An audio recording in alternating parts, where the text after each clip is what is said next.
Just encourage everyone to take your seats, please. We kick off in 1 minute, 40, 30, 37 seconds. Thank you.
Why would you?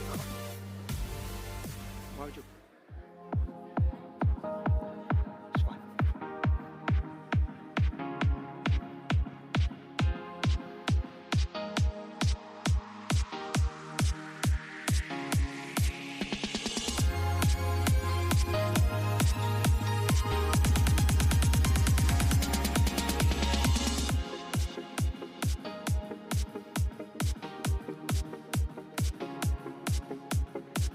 Good evening, ladies and gentlemen, entrepreneurs, RGU colleagues, ex-colleagues, families and friends, and welcome to the 2023 Startup Accelerator Showcase, coming to you live from the Robert Gordon Suite at the Sandman Signature Hotel. Thank you for joining us in the room, and yes, again, this year we are streaming live on Tinternet, so welcome to everybody that is watching us on the internet as well. Let me just get this clicker.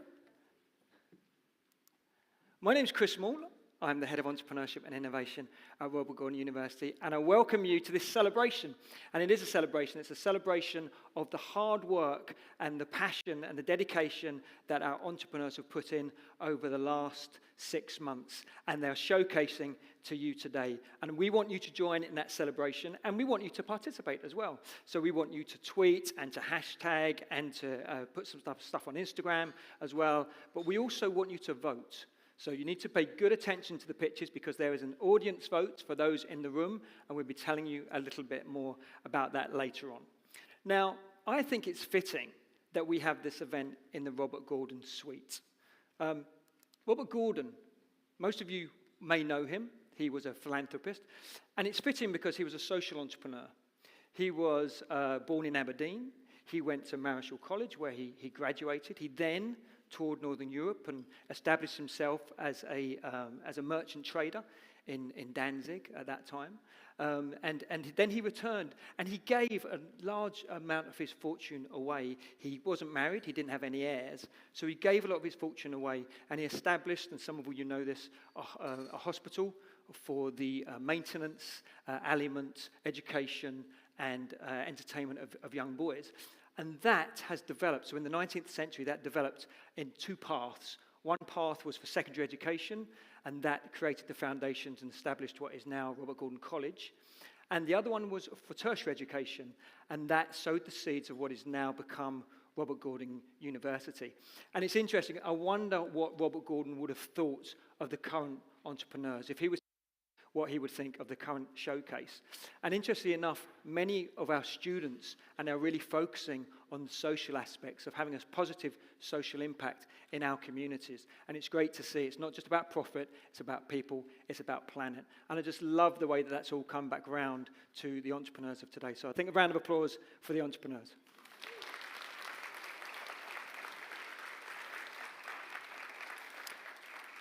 So this is our 5th accelerator program that we've had at Robert Gordon University, and our 5th showcase. This is the 3rd one that we've had in this hotel, this wonderful hotel. We did a couple in Ed Pollock's living room. He'll remember that well. He did such a fantastic job as well. That was during COVID. But it was 2019 that we had. Now, let's cast our mind back. How many of you can cast your mind back to 2019? Anyone remember who the Prime Minister was?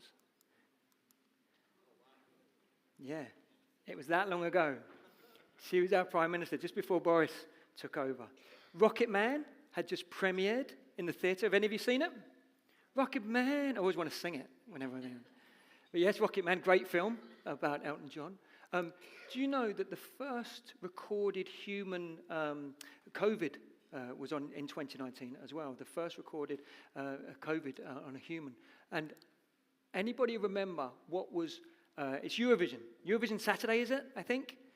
Anyone remember who won Eurovision in 2019? Come on, Edward, you're a big Eurovision fan. Anyone else Eurovision fans? Who won Eurovision 2019? There might even be a prize. It was the Netherlands. It was. Oh, I'm not telling you what the prize was. No, it was the Netherlands. Did you get that at home? It was the Netherlands. Duncan Lawrence. Can you remember what the song was called? Arcade. It was Arcade. It was Arcade. So that was 2019. Now, since 2019, with 5 accelerators, we have judged, the EIG team and our fantastic judges, many of you in the audience because you've supported with the judging, 820 applications. We have supported 225 individual entrepreneurs on that journey, and we have assisted in the startup of 120 new ventures, and I think that deserves a round of applause as well.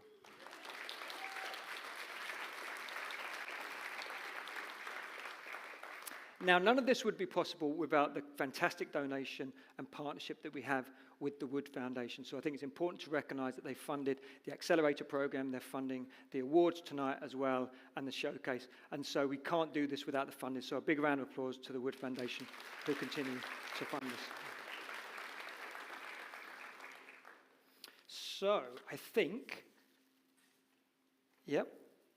So we've had 120 businesses, we've learnt, we've laughed, we've launched businesses, and I'm hoping that the next 5 years will be just as successful for us and for them.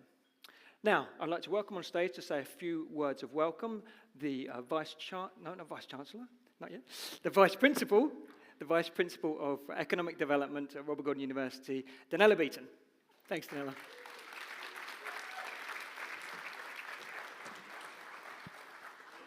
Is this working? Yes, it is. That's really funny, Chris, because the last time I was introduced by somebody, they introduced me as the Vice Principal for Eccentric Developments. So I think yours is actually a better one, but we won't tell the boss that that's what you called me. So thank you, Chris. What a great night, and how amazing to see so many people out. I'm absolutely delighted to welcome you on behalf of Robert Gordon University to this 5th Accelerator Showcase. I'm going to start with a couple of apologies, though, and these are from 2 people who really wish they were on the stage with us tonight. The first apology is from Richard Lockhead, the Minister for Small Business, Innovation and Trade, who unfortunately can't join us, and the other is from our own principal, Professor Steve Olivier, who is travelling on business. Now, Steve asked me to say, good day, everyone. Thank you for your ongoing support and to wish the teams the very best for tonight. I'm sure he'll be watching us online, so I better watch what I say at the moment. Seriously, the Scottish Government's National Economic Strategy for Economic Transformation has 5 key programmes of action. And the very first one that's mentioned in the strategy is to establish Scotland as a world-class entrepreneurial nation. It's to be founded on a culture that encourages, promotes and celebrates entrepreneurship activity, and it's to do it in every sector of our economy, and that is what tonight is all about. The event is important because it is a celebration of things that really matter. The graduates of this programme are all students or recent graduates of the university, and they're solving real-world challenges. They may be generating revenue and or addressing a societal challenge, but all are contributing to a successful well-being economy that I'm sure everyone in this room and online wants to be part of. So to the teams, I had the opportunity to hear your pitch on the very first day of this programme in January. I don't suppose you will remember me because you were struck by terror, I think, on that day, because the guys asked you to pitch within 3 hours of you starting. You were great and you absolutely deserved to be there, but I don't think you were really that aware of what was going on. What a difference a few months will make, and of course a stack of work by yourselves, and you have certainly been on a journey. The difference between that day, the mentor mashup, and tonight is absolutely fantastic, and I can't wait to hear the presentations later. But I know you'll want me to join me in thanking a number of people. The mentors who have supported you, our fantastic programme contributors, our funders, RGU and the Wood Foundation, and of course the RGU Entrepreneurship and Innovation Group. You have been and continue to be absolutely amazing. So thank you all. And I'm going to give you a big round of applause if I can take this hand away.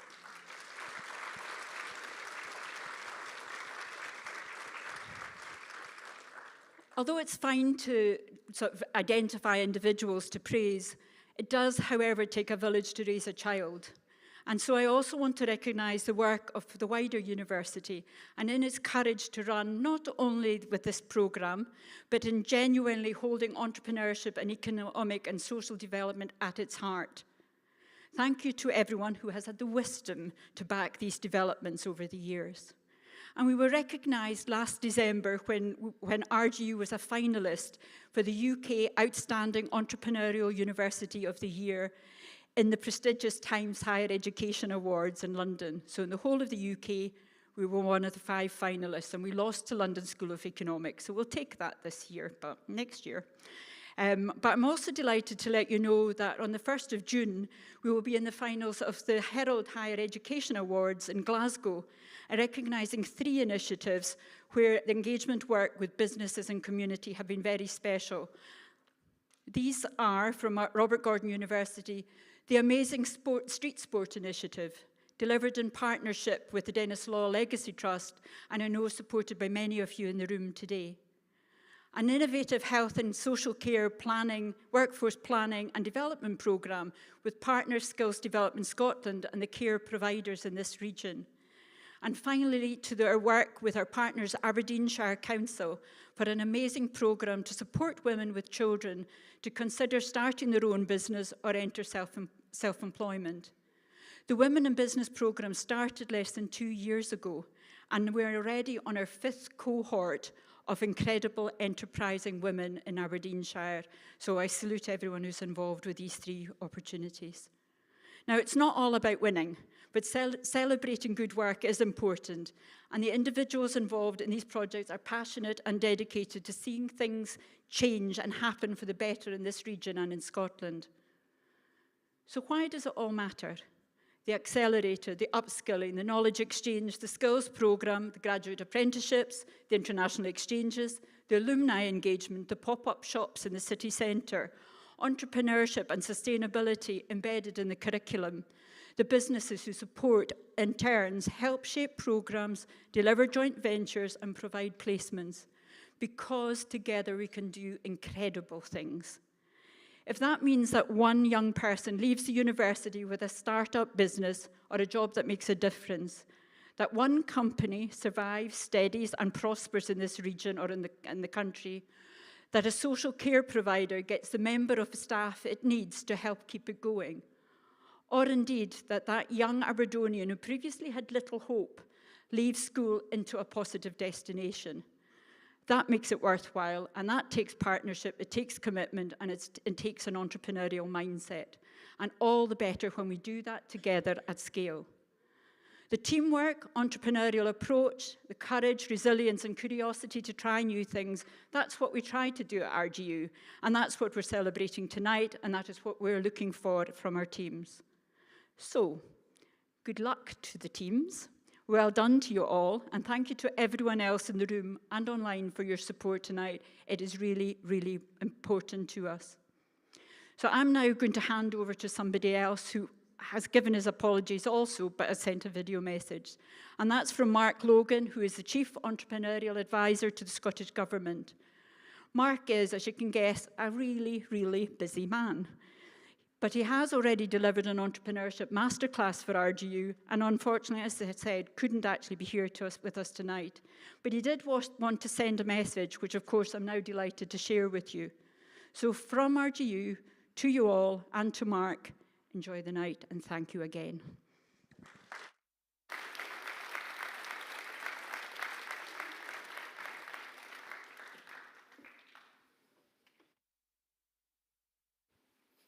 Well, good evening, everyone. I'm delighted to contribute to this evening's celebrations. And we're celebrating two things tonight. The first is, of course, the achievements of our wonderful group of graduates who've just completed this intensive programme. Your achievement matters more than perhaps you realise, because it's easy to forget that every role, every job in society exists because someone at some point, somewhere started something. And if we're to thrive as a society, we need those starters. So I very much admire and salute your courage and your tenacity in getting to this point and taking your place amongst those starters. Thank you for that. And the other thing we're celebrating tonight is, of course, the achievements of this wonderful programme that the university has put in place. And of course, it's only a part of a much wider, very well conceived and executed strategy to put entrepreneurship front and centre in the university. And that's come about not just because of that execution, but also because of the entrepreneurial spirit that exists in the university itself, that can-do attitude that's almost acted like a start-up to create this whole wonderful programme. And that spirit and that execution capability has put RGU in the forefront of universities, not just in Scotland for entrepreneurship, not just in the UK, but on a European scale. And it's making an enormous difference to our future society. When we take actions like this, such as the university has taken with the courage to embark on such a programme, it causes ripples through society and ripples through time, stimulating more entrepreneurs who in turn create more jobs and solve more problems that we need solved. So congratulations to everyone involved at the university. Congratulations again to our founders and our startup students and recent students tonight. And I wish everyone a wonderful evening ahead. Thank you.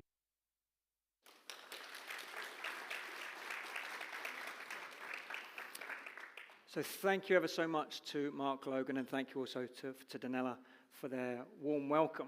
It's left to me to do a little bit of housekeeping, so if you wouldn't mind putting all your mobiles on silence, that would be much appreciated. Maybe keep them on though, because we are looking for your tweets and your hashtags, and we will be showing you that in a moment. There aren't any planned fire alarms, so if the fire alarm does go off, we will need to leave the building, so we can leave the building via the fire exits. I think there's a fire exit around here as well, and we can all meet out in the street and we can keep networking and partying. And the final one is, yes, there will be a 20-minute break. So we're going to have the first 4 pictures. There'll be a 20-minute break. We'll have a countdown clock for 2 minutes, and then when we start the next session. If you're at home watching, then we will have a 20-minute break, but you can stay online because you're going to be getting some extra additional features where we'll be interviewing some of the people that have appeared on stage. So you should stay online and watch some of that with Aisha. Now, as I mentioned before, we had several accelerator participants joining us this evening. But one accelerator participant from the 2019 cohort was this gentleman, Colin Hetherington. He was a colleague at RGU, and sadly, Colin passed away in June of 2021. And he founded, with Joanne Tate, his co-founder, who is here today. Joanne, would you like to stand up? This is Joanne. Round of applause for Joanne. So Joanne and Colin founded a company called Neosome. And what we didn't know was that Colin was actually a writer, and he was writing a book. And he'd actually completed writing his book when he passed away. But he'd never been edited. He had a manuscript. It had never been edited, never been published. Until now, because Joanne, being the friend that she is, took it on. She edited it, and she published it last week, and she had a book launch last week, and they are now on sale. So if anybody wants to see Jane during the interval or at the end, she has a few of Colin's books. It's a sci-fi, is that right? It's a sci-fi book? It is a sci-fi. So she can tell you all about the story and the journey that she took. But what an amazing thing for Jane to do. So a big round of applause for Jane.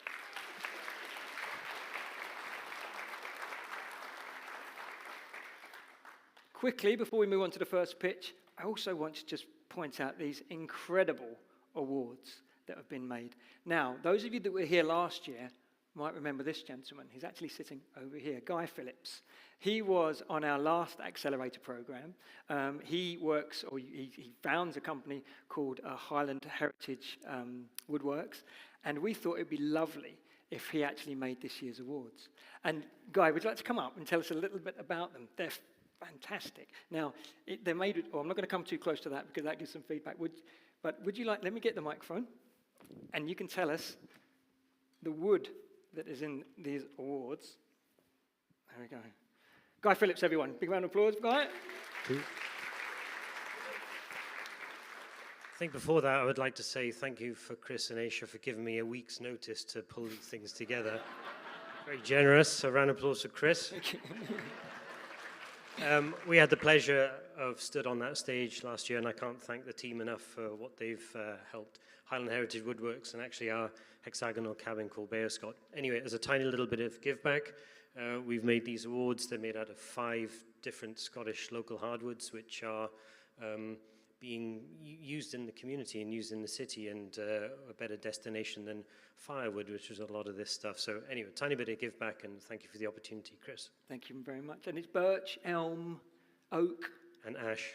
Ash. Thank you very much. Brilliant. So yes, thank you for telling us about those awards. Big round of applause there. Now, I'm the one up on stage, welcoming everybody, but this is a team. We've already spoken about the Entrepreneurship and Innovation Group. So we have Aisha, Candace, Sally, Jer, Lucy, Dawn, 2 amazing interns this year, Cameron and Neft, who have done an incredible job. And we've been doing this for a number of years, and we just wanted to show you some of our reflections on the last 5 years.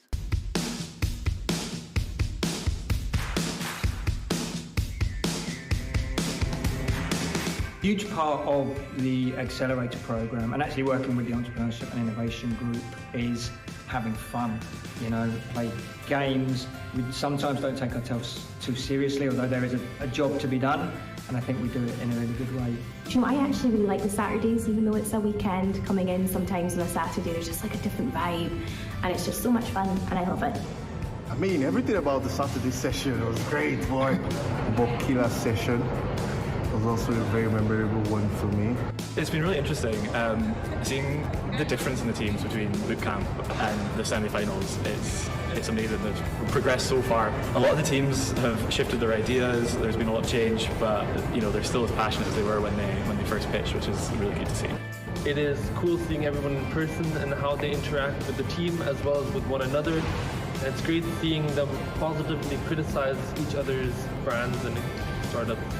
Do you know what? It was great in the first year, and it's been great in every year. But I think we learn a few gems along the way each time and incorporate those things.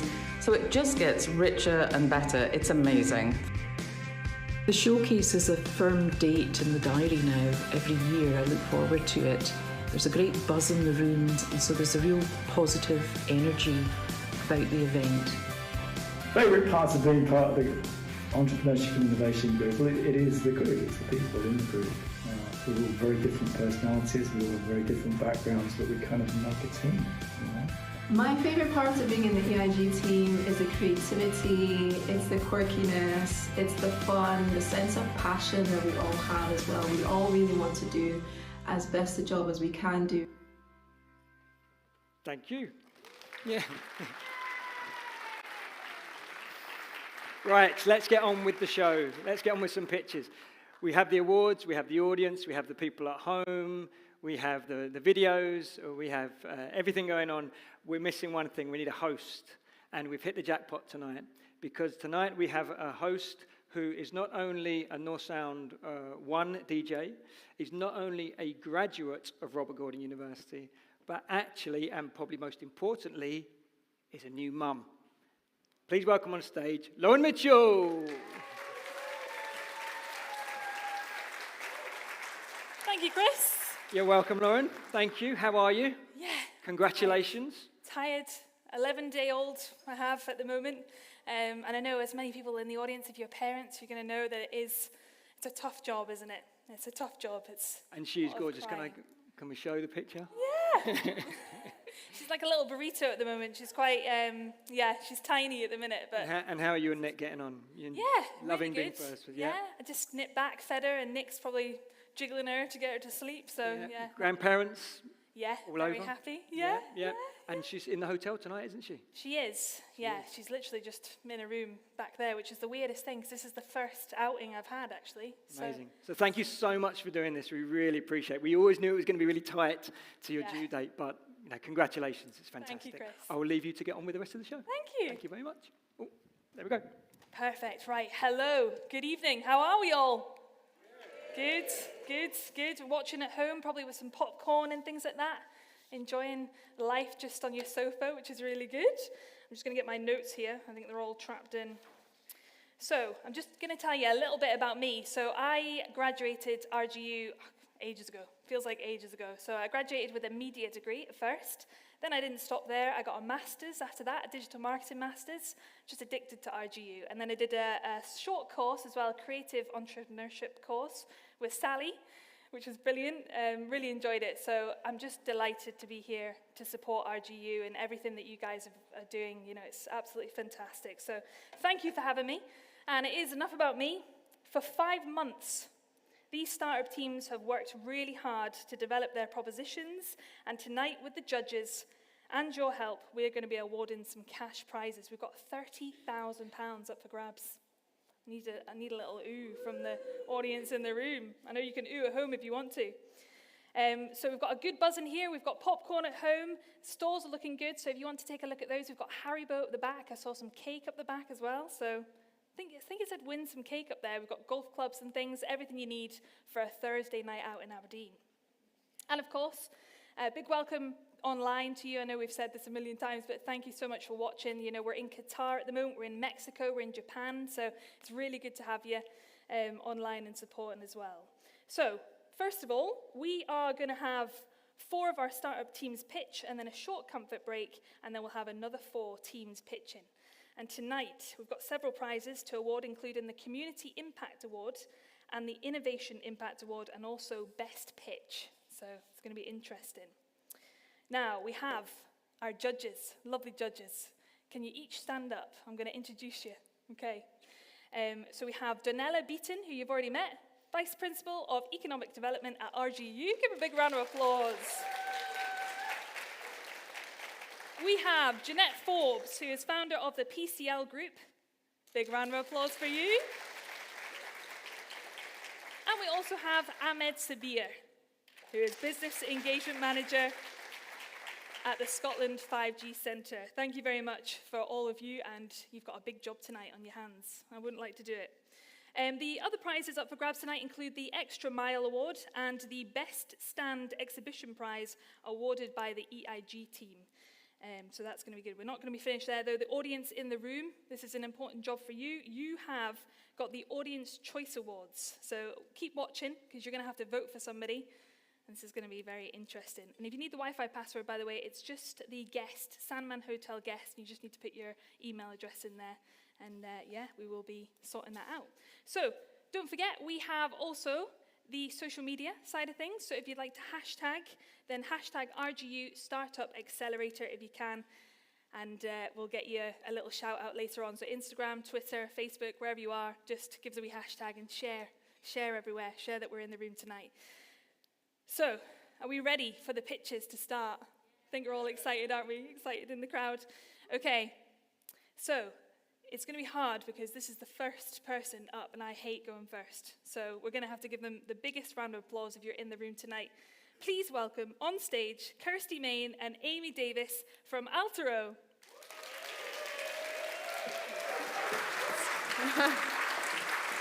Good evening. Good evening. As mentioned, stood too close to the speaker. My name is Kirsty. And I'm Amy. And we're the founders of Altero. And we're here today to talk to you about the power of connection, and in particular, the power of connection between individuals and their communities. To give you an example, I'd like you to meet Jerry. Jerry, we all know a Jerry. He could be your neighbour, a loved one, someone that you've walked past on the street, and he's lonely. He's recently lost his wife, and he's just looking for a connection and friendship within his community. I'd now like you to meet Mark. He's our customer, and he is on a mission to lower the rate of suicide in the northeast of Scotland by setting up as many support groups that he can on behalf of his charity that he works for, Andy's Man Club, that you may have heard of. But there's a real problem here, and that there is this vast ocean that is separating them. Mark can't find Jerry, and Jerry can't find Mark, and it's because there's a huge lack of disinformation and resources at the moment. So Jerry, for example, is not very tech savvy, and Mark doesn't live in the same place as Jerry, so he doesn't know where the best venues are to set up support groups or how he can find the right information to help Jerry to reach his support groups. So that is where I would like to introduce you to Alturo. We are that powerful bridge that is going to connect Jerry and Mark together. And the way to do that is that we offer a centralized place for support. So on the surface, we offer a place where people like Mark can showcase their support groups in one place, so that we have a variety of groups. So it doesn't even need to be mental health related. It could be Alcoholics Anonymous, or for Lauren, it might be a new mums group. So it's just one place that people can go on and find support really, really quickly. But we're much more than that. We want to create a huge seismic community impact by connecting with the NHS and the government and people like, social workers, or even your hairdressers, or your friends or family that can use this platform to refer people like Jerry to find the support, because as we mentioned, he's not tech savvy. So we're creating an ecosystem of support. So how do we make this viable? We're based on a tiered subscription service for our group organizers, as well as offering them additional bespoke services. Keeping true to our mission to ensure that there's no barriers to support, we're free for end users, and we're also a social enterprise, ensuring we're providing a circular community. Right from the start, we've been really keen to ensure that we're working alongside our customers, really getting to know their problems and challenges, and ensure that we're building our features and our services to match this. This has led to our 4 core offerings, which are insights and intel, helping them know where groups are needed, where groups are, why people are attending, matchmaking, helping broaden their network to local businesses and venues, marketing, and also helping them enable community partnerships with others that share their mission in the local community, such as charities, social workers, NHS, and community workers. This ultimately will all save our customers time and money and ensure that they're reaching their communities much, much faster. And all in such an easy way that even Homer Simpson himself can do it. Our beachhead market is men's mental health. The reason for this is that we know it's a growth area and an area that really needs the support. We also know and hope to address the wider impact and the ripple effects this has throughout communities. We're already working with some key customers and partners in the local area. As you can see from our testimony here, this includes working with Andy's Man Club, a national charity launched back into Aberdeen. This has been done through our venue matchmaking and also enabling community partnerships here in Aberdeen through the Scottish Men's Shed and AbSafe. So we know that there are obviously Jerry and Mark, but there are hundreds, if not thousands, of groups and people that are just waiting to be connected and under one place. And we have the perfect team already to get going. So we have experience from senior website development and design through to project management, software engineering, and marketing. The list goes on, and content. And as you can see there, we've got Ailey, who is our social worker and advisor that can keep us right and make sure we're really putting people first in driving this forward. Our ask is £40,000, so we're very blessed already to have received £2,000 from the RGU Accelerator, who have been absolutely integral in getting us to this point today. Our £40,000, we're hoping to supplement between grants and investment and partnerships to help us launch our platform and set up campaigns so that we can drive high community impact from day one of launch.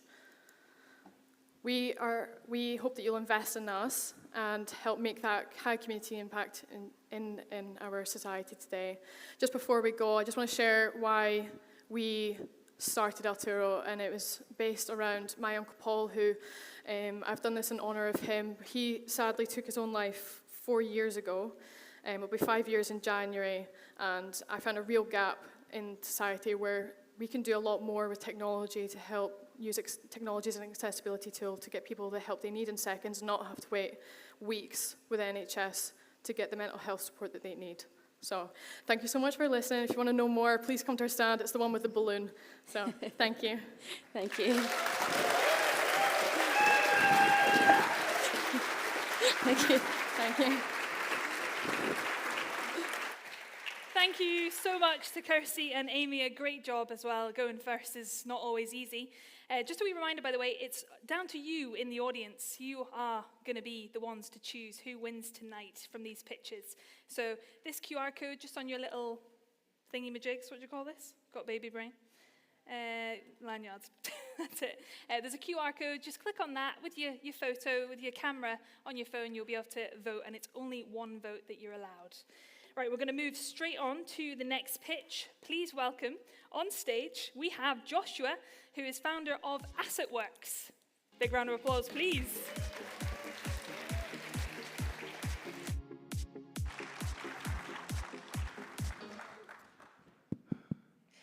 Good evening, everyone. My name is Wissam. And I'm Joshua, and we're part of AssetWorks. We are aiming to be the missing piece for your creative needs. We forgot the clicker. So both myself and Joshua studied architecture at RGU, and although we may look presentable now, that was far from the case when we had submissions. So this was around last year. I was looking for the assets that we needed for our final submissions, and as you can see, we look quite stressed. And one of the main reasons for that is we were looking for assets such as CAD blocks. So what is a CAD block, and more importantly, what's an asset? So a CAD block is a 2 or 3D digital object, such as chairs or tables and people or cars, and we use them to help populate architectural drawings as a way to save time and maintain consistency throughout our files as well. Yeah, so something... It's not working. Oh. Something like... Some technical issues. Yeah, anyway. So if you were in our position and you were looking for the right assets, what would you do? Would you A, spend hours looking for assets and then hours again editing them? B, spend a pretty penny for one asset which can easily get corrupt or lost? Or C, just give up and accept your impending doom? So as you can see, these aren't the best options for most students, and there are around more than 18,000 students in the same predicament in the UK alone. And the main reasons for this are it's very time-consuming looking for the correct assets, and it's kind of exacerbated by poor searchability and assets being located on quite unsafe websites. There's also the assets are available are quite low quality, and they're kind of basic and very inconsistent in terms of styling, and they don't really let you edit them to your creative needs.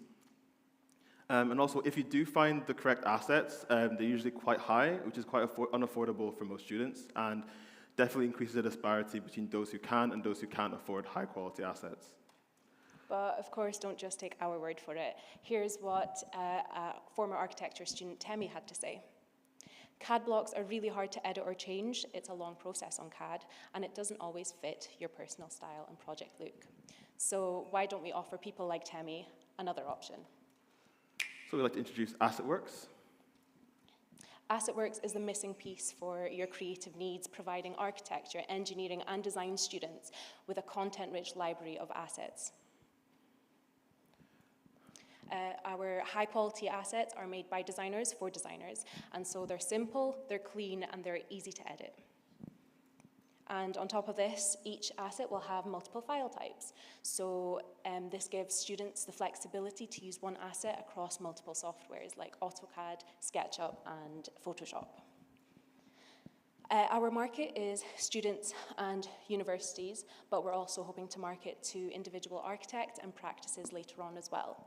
But the best part for students is that we aim to partner with universities so that students don't have to pay a thing for the assets that they need.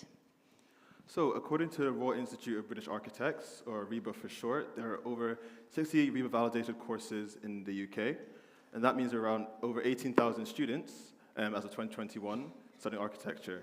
And this number, based on current trends, is expected to rise to around over 24,000 in the 2023-2024 academic year.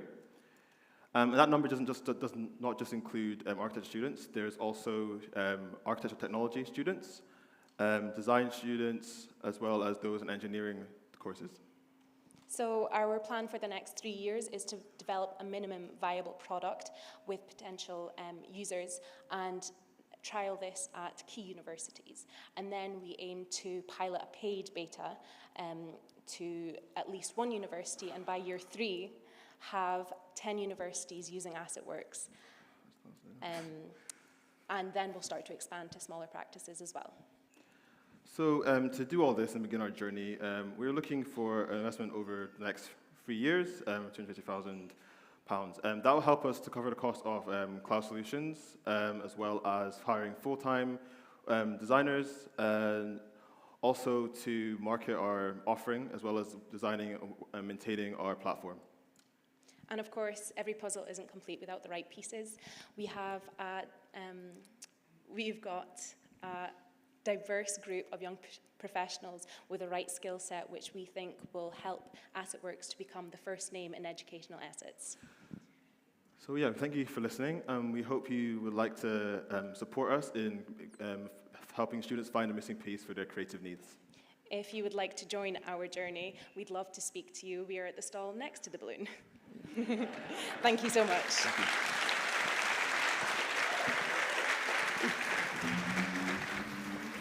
That clicker. Okay, thank you. Brilliant. Another good pitch. Have we got our favourites yet? I just saw Edward. Hello, Edward. I'm the you of this last year, because I was going to say, actually, I was watching at home the last 2 years, so it's really good to be in the room with everybody. It's fantastic. It's great. Right, on to the next pitch then. We have a man I used to work with. His name is Craig Troop. Please welcome Highland Mosque. Give a big round of applause.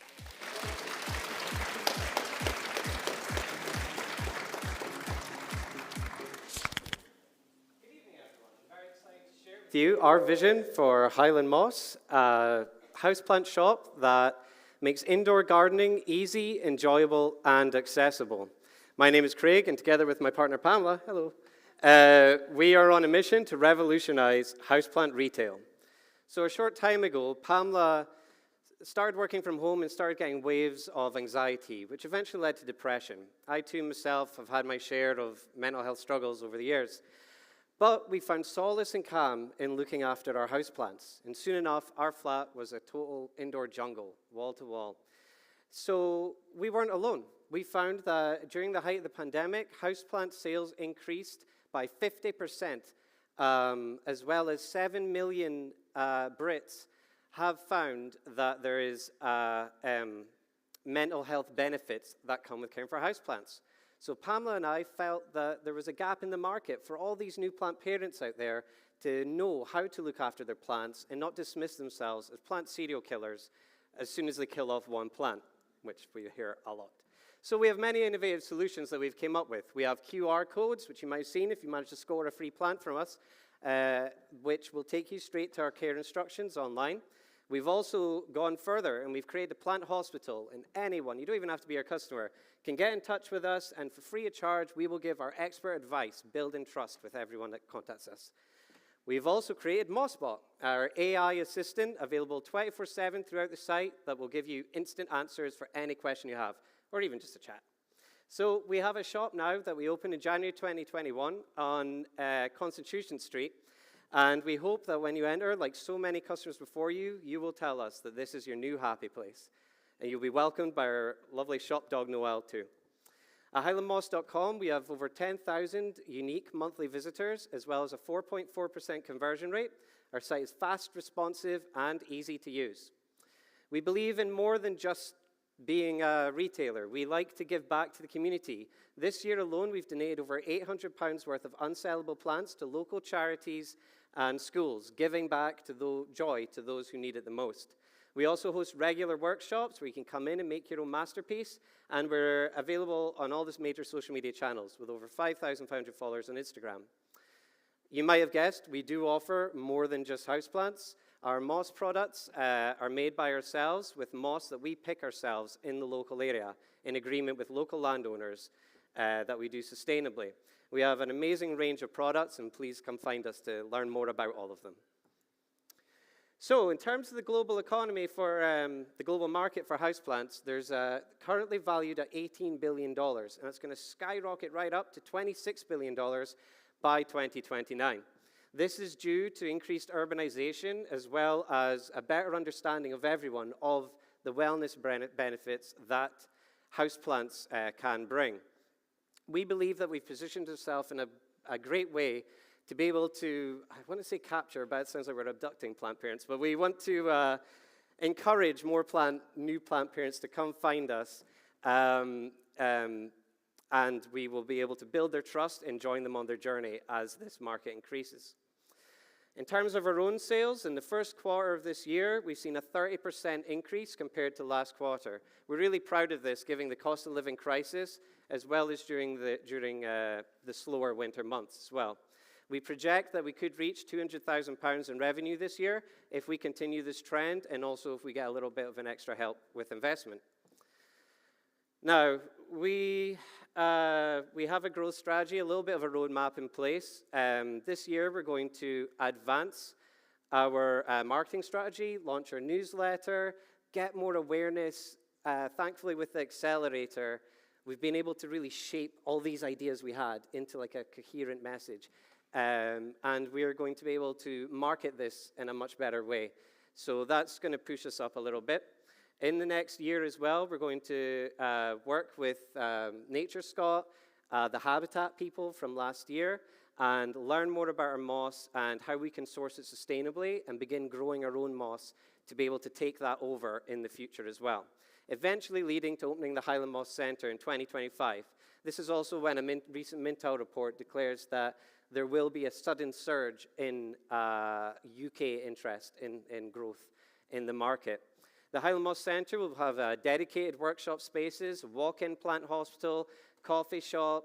It's something beyond Dobbies. It's really thinking about the houseplant interest as a fully fleshed out hobby, not having every other little thing in between.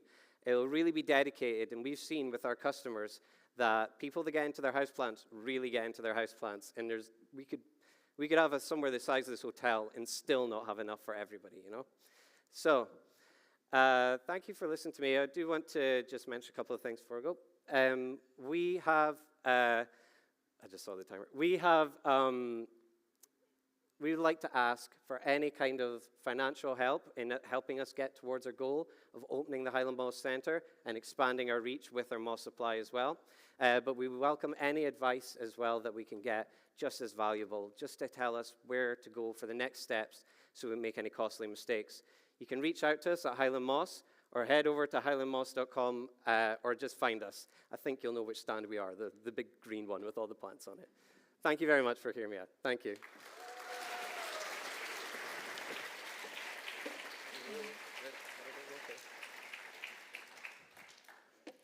Amazing. I was just thinking there, actually, it's quite a good thing to have, isn't it? Because just yesterday, a plant of mine died in the house. It just kind of flopped over a little bit.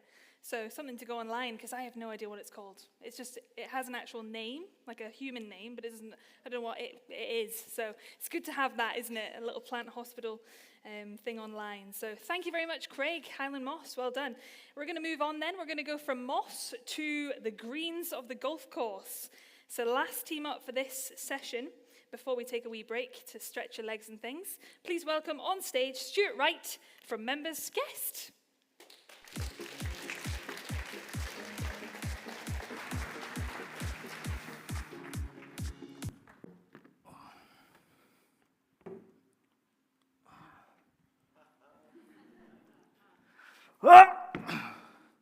I'm only joking. Probably wouldn't be a good idea knocking out one of the judges before I even start. Okay. So in my 20s, I had no interest in golf whatsoever.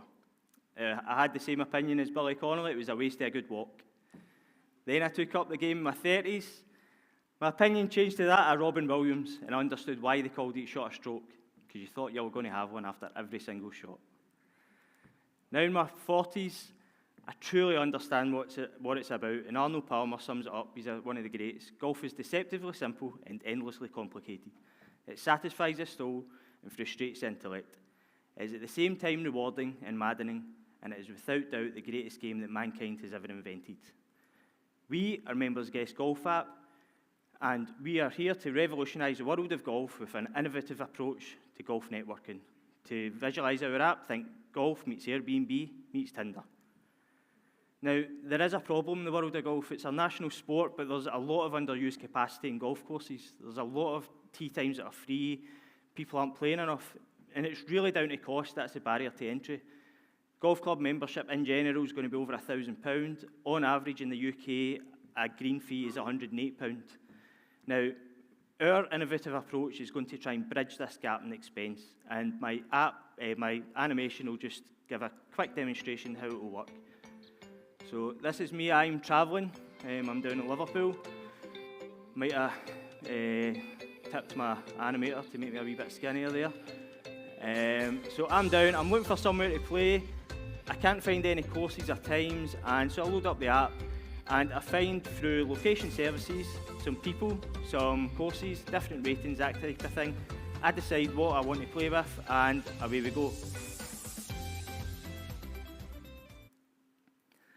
Now, where there's a niche in the golf industry is that we've seen how much a golf club membership is. We've also seen how much an actual round is. Now, golf club members actually have what's known as a members guest rate, and it's far below what a standard visitor rate is. So we're aiming to utilise this niche, and what we'll do is we'll generate revenue for golf clubs, but crucially for golf members themselves to subsidise their own membership. Plus, it stands as a good golf network for the actual whole of the UK. Now, the market opportunity for it, the market's huge. There's over £5 billion spent per annum, £500 million in green fees alone. Now, the population, the percent of the population that play in a 4-week period is 2.35 million people, 4.3%. Now, over a 12-month period, that increases to 5.35 million people. That's the population of Scotland. Now, I know what you're all thinking, that many people play golf, really? I know, I think, I couldn't believe it either, but I've got the data to back it up. I think we're a wee bit of a cloak and dagger bunch, and we're too embarrassed to actually say what we actually do. Now, our interest is to try and get these 3 million people playing more by using members guests. Now, no other app or booking system out there does exactly as what member guests will do. What we will do is we will incentivise golf club members to host people, and I call this concept my golden hook. I'm a great believer in rewarding or incentivising behaviour in a scale model business. Now, think about, take golf out of the equation, think about something you absolutely love doing. If you are rewarded or incentivised for doing that, isn't that something that you would do? I think the scaling possibilities are exponential with that. Now, in the team, we have myself, Stuart Wright. I'm the founder and managing director. My golf industry background, I was on the board of directors at East Renfrewshire Golf Club. We have Colin Brown, who is a non-exec advisor. His background is in software development, and he's the co-founder of software company Adamo. Through Interface, we're collaborating with the University of Moray in the Highlands, and we have Dr. Malcolm Clark, who's the software lead on this, and he's going to help get this to MVP stage. We also have Alan Fleming, who's a PGA golf professional, and he's going to provide golf industry insight. Now, on to the financials. We forecast 5-year EBITDA to be a conservative 40 to 200k per annum. The way that the app's actually going to make money is it's going to take a cut of the total fees collected, and by forecasted estimates, we've taken £5.35 profit margin per transaction. Our year 5 aims are to have 1,500 transactions per week, 50,000 registered users, which is actually quite a small part of the market, route to international markets, and to have a recognised brand within the golf industry. There are other opportunities if the app is successful for advertising income, premium subscription features, golf club partnership, and podcast and other media streaming services. Now, what next? After tonight, we are looking for additional funding, and we are looking to get the app to MVP stage by early 2024. Now, there are other apps out there doing similar things in different sports, like football is a good example. So I do think there is a general scope for using this facility to develop a beautiful national game. After this as well, we are looking at partnering with Codebase and Barclays Eagle Labs, but we are open to investment as well. So if anybody wants to come and see me after this, you can maybe even just try and win some cake if you want. Thank you.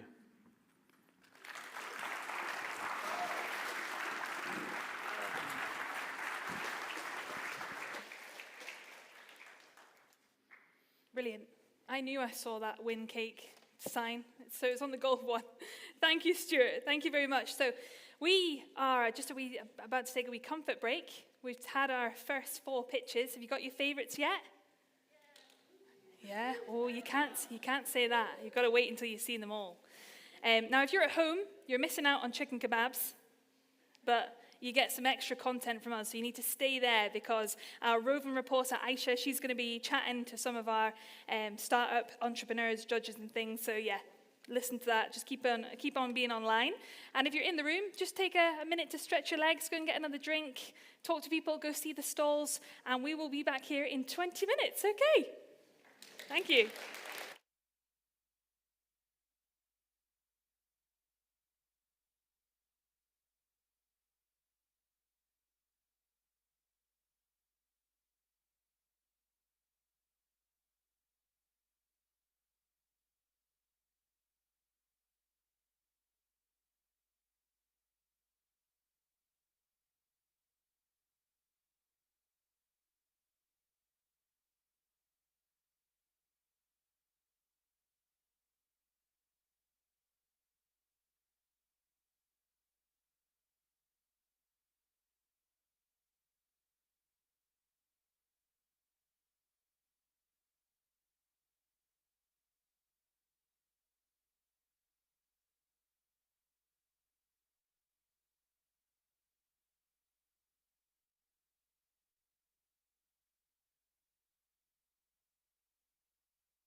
Hi there, I'm Aisha Kasim, Startup Manager at RGU, and I'm delighted that you can join us here tonight to be with us on our live stream. So hello to our live stream audience. I hope you're having a fantastic event here with us tonight. The buzz in the room is amazing.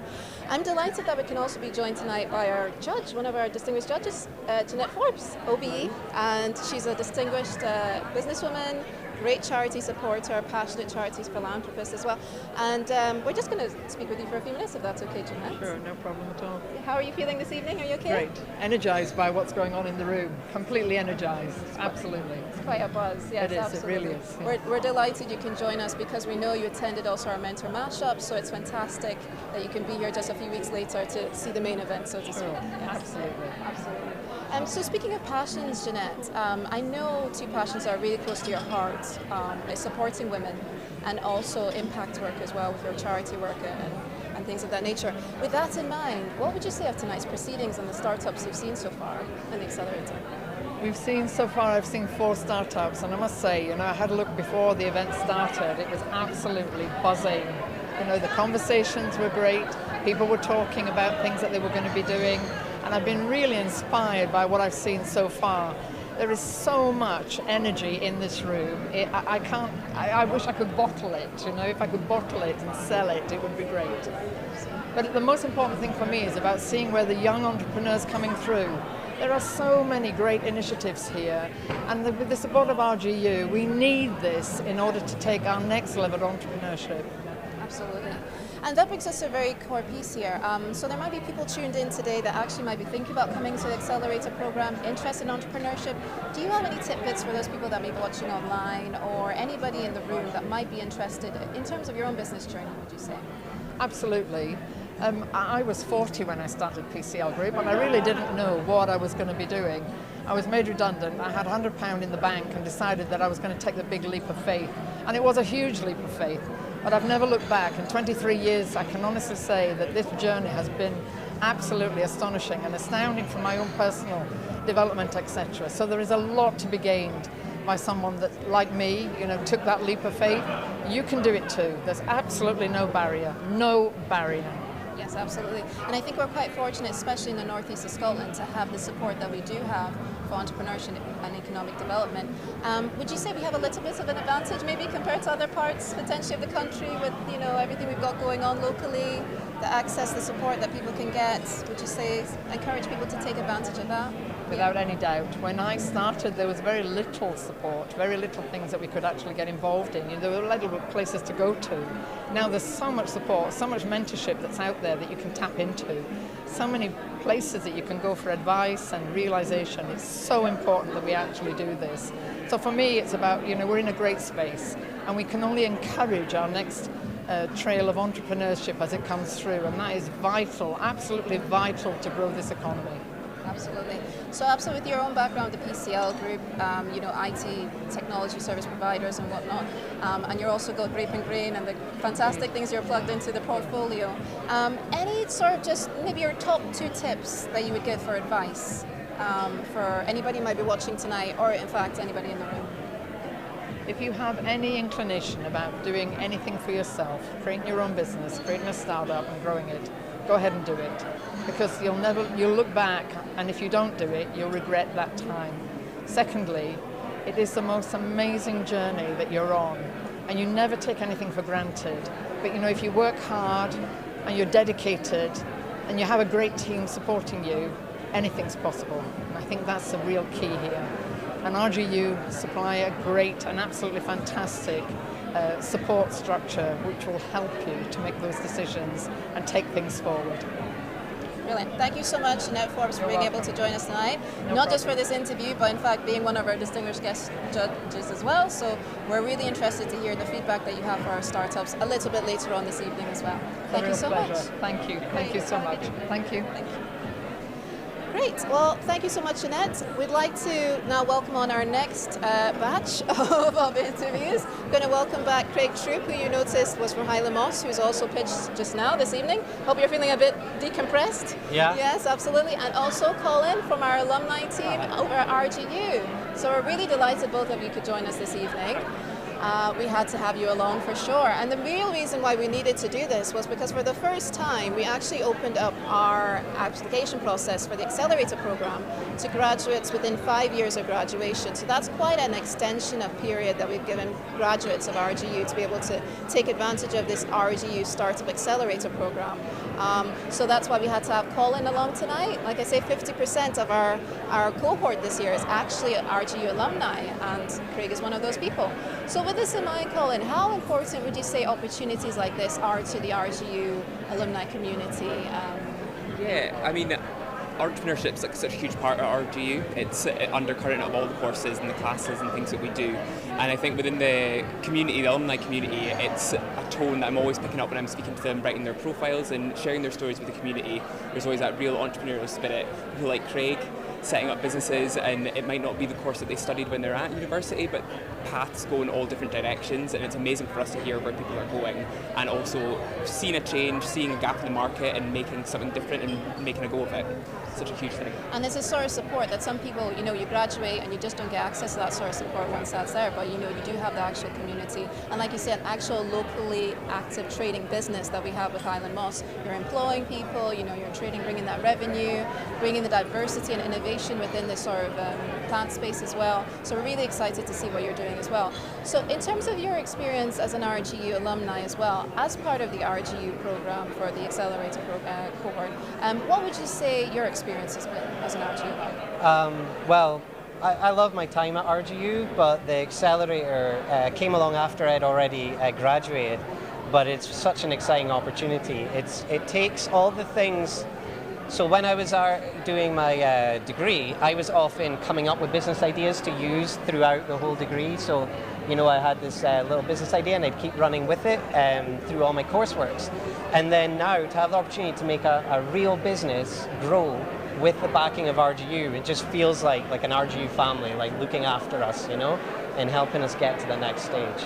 Which is actually a really important piece. So it's almost as if while you were studying, you learned certain skills, and then you graduated now, and now the accelerator program has put those skills into practice in a sense. You were already having your business before, but a program like this can really help that development of the business when you're actually actively trading once you graduate as well, and you're running your business full time. Because you and Pam are full time with your business, aren't you? Yeah. Oh, yeah. And Noel, your dog, does he contribute as well? Yeah. So we've got Noel, our shop dog, and and we're he's such a good boy, and a warm welcome for everyone, and much loved by so many people. Can I mention a little GoFundMe? Sure. Why not? So we have a little GoFundMe running just now because Noel needs a MRI scan next week, and we've had an amazing response. And just being like in this program and through our social media from Highland Moss, you know, just for whoever sees it, thank you so much from me and Pam.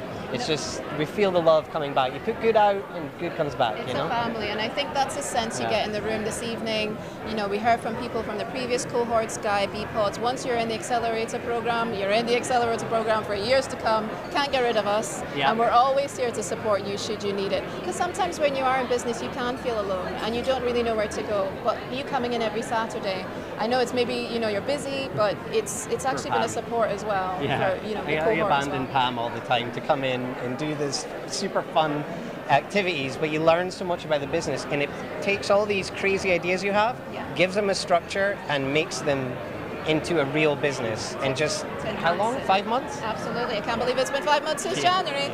And Colin, on your part, what would you offer to any alumni that might be watching just now, RGU alumni, who are maybe thinking about this? Any sort of tips or suggestions you can give them as to how to maybe... I think the main thing is to keep engaged with us at RGU Alumni, follow us on social media, and make sure you're subscribed to our online bulletin as well.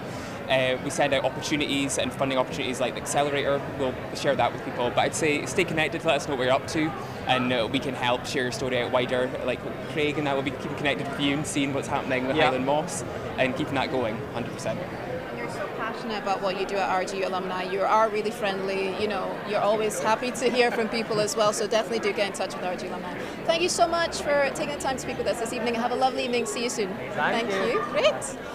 Okay, fantastic. So we are going to jump onto our next group just now. So we're actually going to hear from a little bit more of the cohort this year. So the RGU Startup Accelerator 2023 cohort. So I've got a variety of them to speak with us this evening. So if you'd like to jump in, Freedom, yes, jump into shot, absolutely. You want to say hello to people? Hi. Hi online, watching online. Thanks for tuning in, absolutely. So Freedom, tell me a little bit about yourself and your business as well. Okay, my name is Ememandu Freedom. I'm the co-founder, CEO of ExaSync Limited. So ExaSync Limited is a blockchain payment gateway that empowers online businesses and digital nomads in the UK to get paid in digital currencies from their customers and their clients globally. So more like, you could call it a PayPal on blockchain, basically. Yeah. That's a good tagline, isn't it? Yeah. Okay, great. And before you came on the program, how far along were you with your business, and how long, or what would you say the program has done for you over the past 5 months? Okay, before coming for the program, it was just an idea, basically. Nothing yet was sketched out. So coming for the program, we learned a whole lot about customer awareness, basically having to interact with the customer, making sure that what you're building, your product design and your roadmap fits into exactly what the customer, so that you don't get to build what customers don't want. So all of that. So we also learned about how to manage finances as well, so that I'll be able to run lean, manage your resources, and be able to do what you need to do with the least available resources you have at your disposal. So, yeah. Absolutely. because this isn't a first-time business for you. My understanding is you had a business prior. So Freedom's from Nigeria, and I'm actually Nigerian Scottish myself. So yes, happy. Shout out to the Nigerians in the house. Hi, Nigerians. And so for you, this was kind of rediscovering. You have had business in the past, and then bringing it to this new sort of environment and testing out your ideas. So even though it was very early stage, you were able to still explore that within the sort of security of this program as well, which is great. Okay, so in terms of the international student piece as well, how have you find that experience as being part of this accelerator program? Wow, it's overwhelming, honestly. Coming to Scotland, I just came to study basically, but discovering EIG and the Startup Accelerator program, what it did for me particularly, one thing I'm grateful for is being part of the North East Scotland entrepreneurship and business ecosystem. The wonderful persons we've met, the EIG team, my mentor as well, Aisha, and then the invaluable lessons and trainings we've had. Like I honestly feel like going through the training once it's not enough. If I had the opportunity to go through it again, the lessons are invaluable, and it's not something that is going away anytime soon. Brilliant, Freedom. Thank you so much. I can feel your passion there. That was really touching, actually. And you know, even before you came on the program, I know you were really engaged with the Entrepreneurship and Innovation Group. You'd always be at our events, Innovation Award, things like that. So it's amazing, and I'm really happy that you're actually part of this program because it all makes the experience for everybody else. Would you encourage any international students to think about applying also for the RGU Accelerator program? Yeah, definitely. Even here in the program, so my invitees for the program are persons who I know have thought about starting up businesses as well, in Scotland as well. So I invited them specifically so that they could see what other persons have done, they could see what the EIG team is all about, to see the kind of support that comes with starting a business here as well. And I think so far the feedback has been tremendous, judging from the presenters from up there on the stage. Thank you so much, Freedom, for joining us tonight. That's brilliant. Thank you so much for your feedback, and we'll catch you later on this evening. Thank you. Well done. Great. Next is going to be joining me is Stuart. So Stuart, hello from Members Guest. Absolutely, hello. We've seen you already on stage, but would you like to tell the people watching just a little bit more about yourself and Members Guest? So Members Guest is a golf app, and we are trying to revolutionise the world of golf and trying to increase active participation. The concept is based on Airbnb meets Tinder meets golf type thing. Brilliant, thank you. That's a great tagline, isn't it? Certainly gets the interest going. In terms of how you found the accelerator program, because you're in a bit of a unique situation, and when I say unique situation, you actually applied for the program and you live out with Aberdeen. A little bit far away from Aberdeen, actually. Tell us a little bit more about that. Yeah, so I'm an RGU student. I'm a final year accountancy student, so that's how I'm through the accelerator, but I actually stay in Glasgow. It's a distance learning degree, so a lot of travel up and down for the in-person days, so it's been a fair bit of a commitment to it, but it's been really invaluable. I've absolutely loved it. I think you were asking for some tips for next year. I would definitely say make sure that you attend every single session that you can, because you find so many nuggets of information that definitely help you progress your concept. Absolutely. So for you, the travel wasn't too much? It was a bit of, my wife would probably say it's been a bit too much, but it's been not too bad. I've been able to listen to the course notes on the way up for my degree, so that's basically a bit of study time while I'm actually driving, but it's been not too bad. 3 hours up and then 3 hours back, so it's been not too bad. And actually the way the program's laid out, you don't have to be here for every session because there's quite a lot of online sessions and it's just a few in-person sessions on a Saturday. But The Saturday, obviously giving up your Saturday's a bit of a commitment, but it's well worth it. In the online sessions, even they give such a good amount of information to help you progress your concept, whether it's finance, marketing. There's always something that some people won't have in their wheelhouse, so it's really invaluable to kind of get that information. Absolutely, and that's one good thing. We actually make the course quite flexible, so it's the evening sessions and weekend sessions because we appreciate people are busy working, so we work around that schedule as well. What would you say is your highlight? I think I'd like to know what your highlight of the program was, and you probably guess what I'm going to say. Pitch. I actually have never done a pitch before in front of an amount of crowd like this, and as nervous as I was and as dry as my mouth ended up, it was really fun doing it, and I'm happy that I done it. And I'm You happy did a fantastic job. You should be very proud of yourself. I was very impressed with your pitch, so well done you. I'm excited to see what Members Guest does as well. I thought you were going to say the cash flow game, because I just remember we played a cash flow game during the program and it was fantastic. I just remember the beam on your face, and because you'd actually studied in that field. Do tell us a little bit more about that. Because I'm doing accountancy and I do like numbers, and it is obviously in my kind of my skill set. So yeah, I really enjoyed that day, and it was really good fun because it was gamified and it made everything really fun. It wasn't just all about books and accounts. It was really about a kind of making it a successful business. It was a bit kind of apprenticey, so it was really good. It's definitely kind of apprentice. Shout out to the apprentice. We've all been on the apprentice, haven't we? Great. Okay. Well, thank you so much, Stuart, for joining us. And we'll see you later on this evening. Okay, thank you. Thank you. Tara next is going to join me from Birch Blossom. Would you like to jump in, Tara? Great to see you this evening. Everyone. Yeah, thank you very much. It's always lovely to see you, Tara. On our online sessions, Tara's always the first person in, always good to go. Tell us a little bit more about yourself, Tara, and Birch Blossom. Yeah, my name's Tara Murray and I'm the founder of Birch Blossom Project Consultants. So what we do is we provide project management support for community climate change and sustainability projects. So often these people will have amazing ideas for a community climate change project, whether it's retrofitting a local building or planting a flower meadow, but then they get tied up in the paperwork, the governance, applying for funding, and that's where we would step in and fill that gap so they can actually get on with the more important parts of the project. Amazing. So you're an actual active trading business yourself in the northeast of Scotland. Amazing. Yeah, absolutely. We've had a couple of customers so far. So we only started in end of December, start of January, but we've had a couple of customers so far, which has been great. And more to come, no doubt. Yeah, absolutely, hopefully. Yeah, that's good. So as an actively trading business, what would you say the Accelerator program has done for you?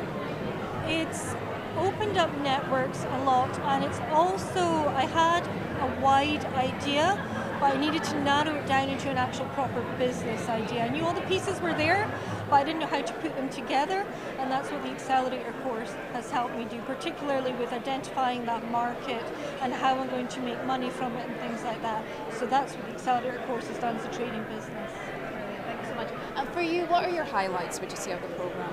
It's probably what everybody says, actually, and it's the networking and it's the Saturday sessions. The Saturday sessions, I actually ended up looking forward to them every day. The first one, I was so nervous, and then every month, I was like, this is so exciting. And on the very first one, we did an exercise with balls and the pipelines, and I was matched up with three other people in the cohort, and we've actually become friends after doing that one exercise together, and we sit at the same table every week, and that's been the most amazing bit about it. Working with people with the same mindset who are working towards the same thing has been great. Brilliant, thank you so much. And there is that sense of community that you actually all have. WhatsApp group, everything you've got going on is fantastic. It's been so supportive. I thought it'd be a bit like a apprentice, kind of stabbing each other in the back and competitive, but it hasn't. It's been like a proper community. It's been amazing. Thank you so much. And even after the fact, you can still come back to us for support. Thank you so much for joining us this evening, Tara. Thank you very much. We'll catch up with you later. Thank you. Bye. Well, that's all from us here in the Roving Reporter section of the RGU Startup Accelerator. Like I say, I'm Aisha Kasim, Startup Manager at the RGU and lead on the Accelerator program. So I'm delighted you can join us this evening and continue to stay tuned for more of what we've got coming on this evening. Thank you.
Okay, ladies and gentlemen in the room, did you enjoy the chicken kebabs?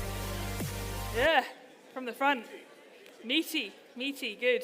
I hope you at home are back on your sofas with your popcorn and you're ready to go for the second round. Are we good to go for the second round? Yeah? Okay. Some people running in here. Right, kicking off round 2 then, we'll get straight to it. Please welcome to the stage, we have Jane Smith from Asylum and Refugee Care. Big round of applause, please.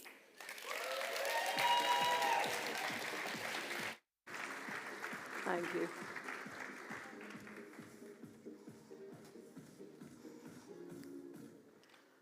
Good evening. Could I please ask you all to close your eyes for me? I want you to imagine, as you're on your way home from here tonight, that you get a phone call from your neighbour. They're warning you not to come home because there are armed men at your house and they're looking for you. You know exactly what they'll do if they catch you. Your friend was executed just last week for the same thing. What did you do wrong? Something that in many other countries would be perfectly acceptable, but in your country is punishable by death. What would you do? I expect you'll run. I would.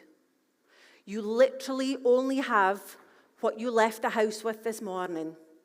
You have lost everything that you've owned and everyone that you've ever loved. You can now open your eyes, because this is a common story amongst asylum seekers who come to the UK seeking safety. My name's Jane Smith. My colleague Jenny MacDonald is in the room. And in October 2022, we established a charity in the northeast of Scotland called Asylum and Refugee Care. This time last year, we were introduced to a large group of asylum seekers, and they'd been living in Aberdeen for 6 months over the winter. We met over 100 gentlemen who had really poor mental health and their basic needs were not being met. Most had no socks, no underwear, some had no jackets and no shoes. They receive only £9.10 every week to cover these basic essentials.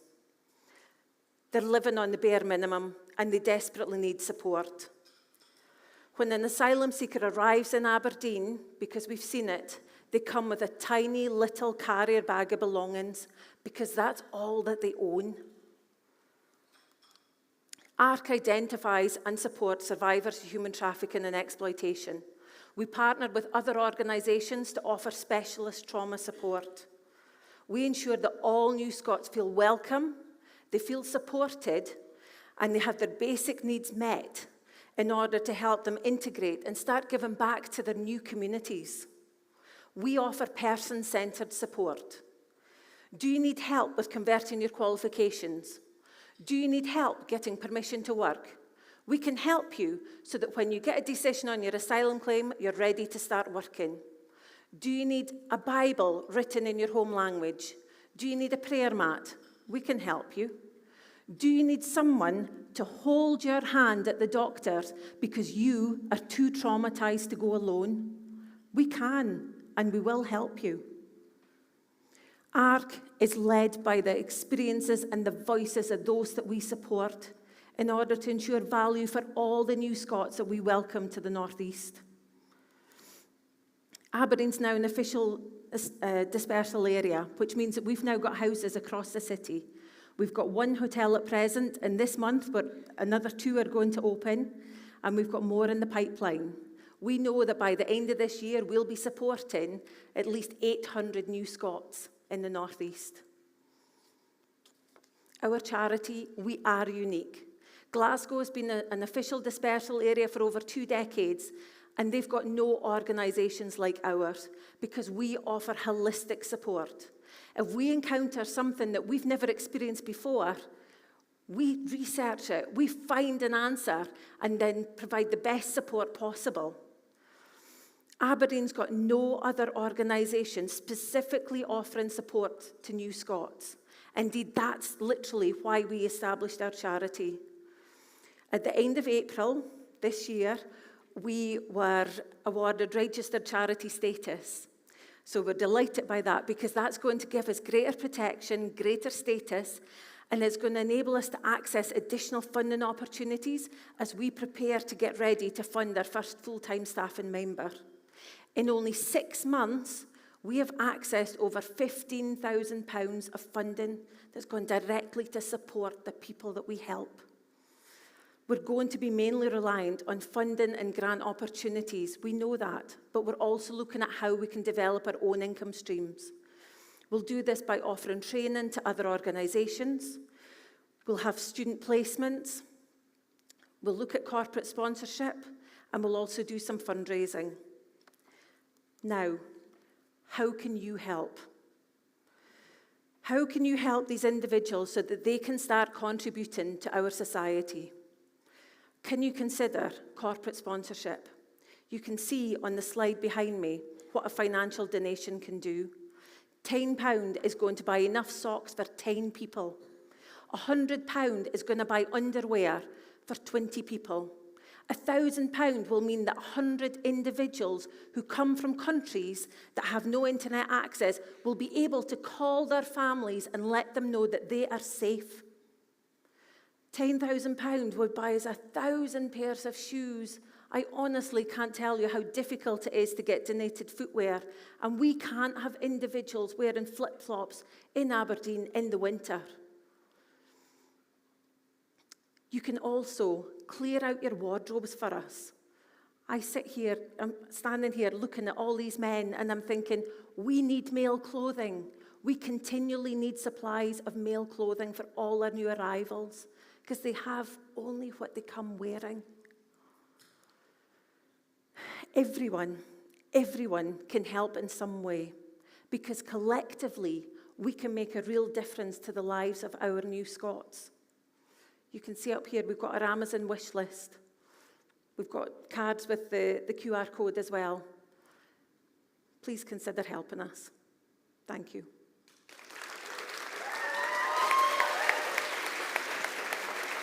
Thank you. Brilliant. Thank you so much to Jane. It's not easy, actually. I remember standing up here in front of a panel of judges doing a pitch myself once, and it's scary. So I just want to say well done to everybody who is doing this tonight. It's just brilliant. Now we're going to move on. We are welcoming to the stage James Beckworth from Mensura.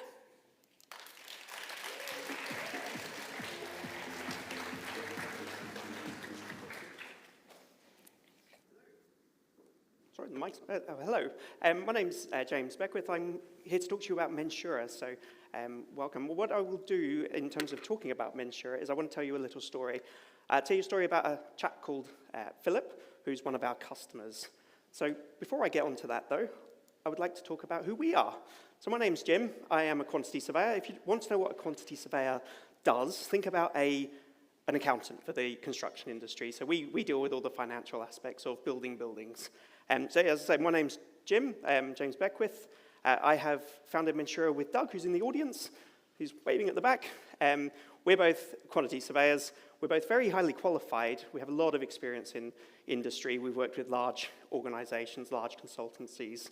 And what we've done is we've looked to take that experience that we've had to date and distill that down for a smaller market, SME developer market.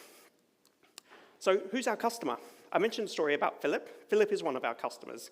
Philip is currently building 5 houses in Richmond in London. And he is typical of the sort of customer that we want to target. He's a high net worth individual investing in property.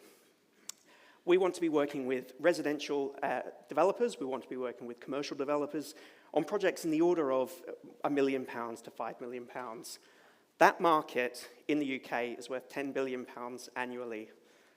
QS fees associated with delivering those projects is about 1% to 2%. So we're looking at a potential market in the order of £100 million, £150 million in terms of fees. So it's a significant market, and it's a contributor to housing in the UK.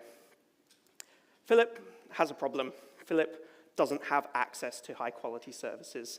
Philip gets really frustrated by large consultancies offering large lump sum fees for a scope of works that often he doesn't really understand what he's buying. There's a lack of transparency around the pricing structure, and as I said, he has a lack of access. Philip, in particular, is new to construction. He's, as I say, comes from a financial background. He doesn't have a network of consultants he can draw on and doesn't know where to go to find the advice that he needs. So we've looked to address that. And our solution is, as I said, to take all of the experiences that we've gained from our experience in large consultancies and boil that down to what we've called service products. So we've deconstructed the typical full service of a quantity surveyor, and we've identified products, elements that people like Philip need to deliver their projects and move their projects forward. We do this via an online store, which we think is a very innovative new way of delivering professional services. It makes it accessible, makes it transparent. The store explains to our customers what they need, what the service product is, and when to use it. So there's a high level of transparency around what they're buying. It's a fixed fee, and therefore the clients know exactly what they're spending, and they know that they need the services that they're purchasing. What we're looking to do with Mensura then is, as I said, we think this is a new innovative way of delivering professional services. We think our model is scalable. So every service product that we've identified, we have a process behind that, and that's part of our QA process.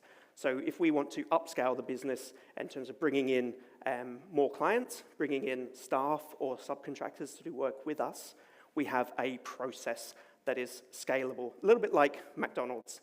McDonald's have a process, and everything is the same. So wherever you go in the world, you go to McDonald's, it's always the same. Our process behind our service products, no matter what service you buy from Mensura, and no matter which surveyor delivers the services, it should all be the same. We have an ambition to expand, obviously, in the UK. We also see that this type of model could work in other countries. Both Doug and I have experience working in Australia, and we've seen very similar kind of frustrations from clients and very similar experience from the clients there. We've been going since January. We started the business as we started with the accelerator program. We have 5 or 6 clients. We have a number of projects already on books. All of our startup costs are paid, and we're in profit. We're looking ahead at a fee income in the order of perhaps 200,000 with the projects and the opportunities that we have on the table at the moment. What we're looking for is help getting our message out. We need more Philips. We want to get our store in front of people like Philip. We want help with the social media element of the marketing because our target market is typically quite young, very social media savvy, and very tech savvy, and we need help to get that message in front of them. Perhaps also referral marketing and some speaking gigs to ensure that our message is out in front of the right audience. And if you want to talk more about the construction industry or quantity surveying, we're at the back, so feel free to come and talk to us. We have the Lego houses, so thank you.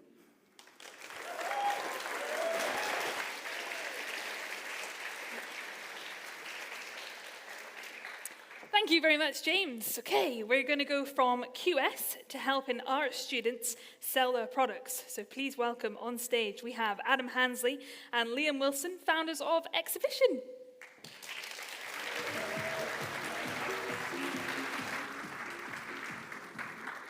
So hello everyone, I'm Liam. And I'm Adam. And along with our associate Catherine, we are Exhibition, an online platform that allows up-and-coming creative minds to sell and display their artistic creations.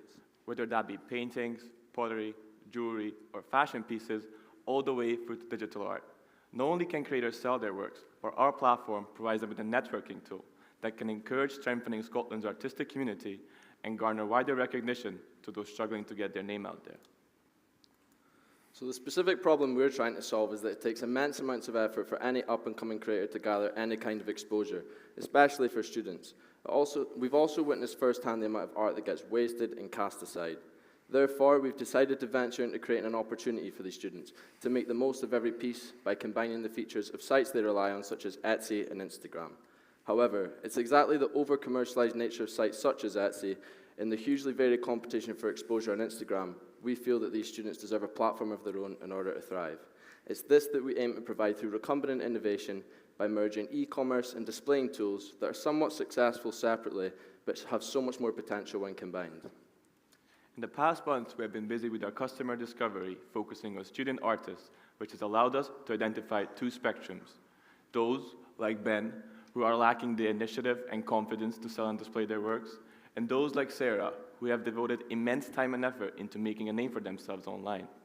We have identified the pains and catered our service to both these groups and everyone in between by providing a platform that is not only capable of offering the opportunities they seek, but has the ability to create an embracive and inspiring community. Exhibition provides users with sufficient exposure and career prospects, in addition to tackling an issue that may resonate with many in creating an additional source of income. In creating this user-friendly community, we're not only saving time and effort, but we're providing value that goes far beyond short-term profit, and we feel that we've addressed and attempted to solve a real issue within the artistic community. All stakeholders receive some benefit. However, here, we would like to focus on the end user, to whom our draw would be the centralized rising talent featured on our site that would appeal to those seeking their services or merely wanting to browse or purchase the individualistic pieces. While exhibition has the potential to reach Scotland or even UK-wide, for now we have decided to focus on art students in the northeast of Scotland. More specifically, we will be using our MVP to support the fourth-year degree show participants at our very own university's art school. In terms of revenue, we feel that we will represent enough value to require a subscription fee from our users, as well as commission on every work sold. Our commission rates are competitive in the sense that they still largely undercut the average fees that you'd be charged at your local gallery or art show. As for our plans, we have used the Accelerator program to polish our ideas interior and exterior. On the more practical side of things, we have allocated the provided seed funding into building an MVP, a live website capable of delivering the service we have set out to offer. While this prototype does not allow for any transactions yet, features like messaging and posting works will still allow creators to realize the value of our service. In terms of cash flow, we will be capable of keeping the site up and running as it is for 1 year. So our current target would be to incorporate transactions by September, the beginning of the new academic year, as well as being in discussion about incorporating an automatic NFT conversion system. For this, we will be looking to secure funding, as it would also allow us to promote our concept on university campuses, be that of stalls at Freshers' Fair or even hosting our own events. Even though our passion has and will fuel us to achieve our ambitions through our own efforts, through the likes of crowdfunding and entering competitions like the Converse Challenge or Scottish Edge. Actually, Adam, if I interrupt, we've actually found out this morning we've been accepted into the Converse Challenge. And it's in here. Thank you very much. Thank you.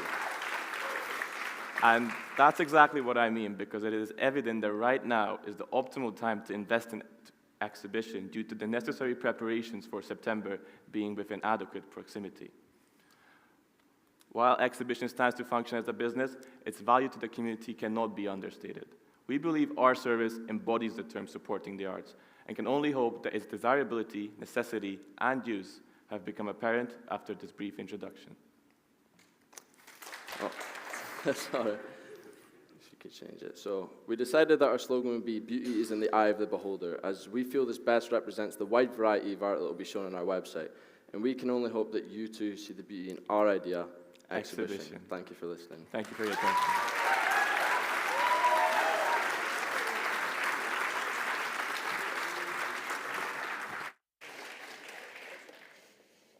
Brilliant. Thank you, Adam and Liam. Now, just a wee reminder, if you do want to hashtag and let everybody know you're in the room, go onto social media, hashtag RGU Startup Accelerator if you can, and just let people know that you're supporting them, and yeah, all good. So go on social media. Now, next up, it's the final pitch. We've got to the final pitch, and it's even worse sometimes being the last pitch, because you've got to wait, haven't you? And you get all nervous and things. So please put a big round of applause together for Mersin, who is founder of Code Lion. Thank you. Thank you.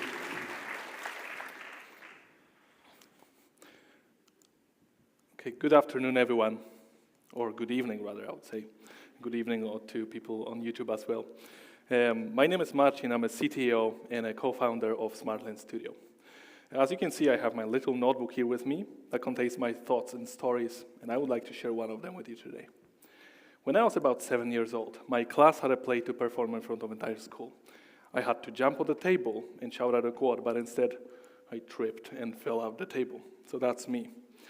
So I would promise to myself now never have a public presentation again. Kind of failed my promise, I'm here, right? So that experience led me to spend most of my time playing computer games. And I'm not the only one, because according to our research, 42% of parents reported their children playing 2 or more hours a day. Parents are often concerned about their children playing too much time the computer games, because it might negatively affect their development and learning abilities. I understand the scenario because I was once a perfect customer for our company. I was a kid who could do better, but chose to play games instead.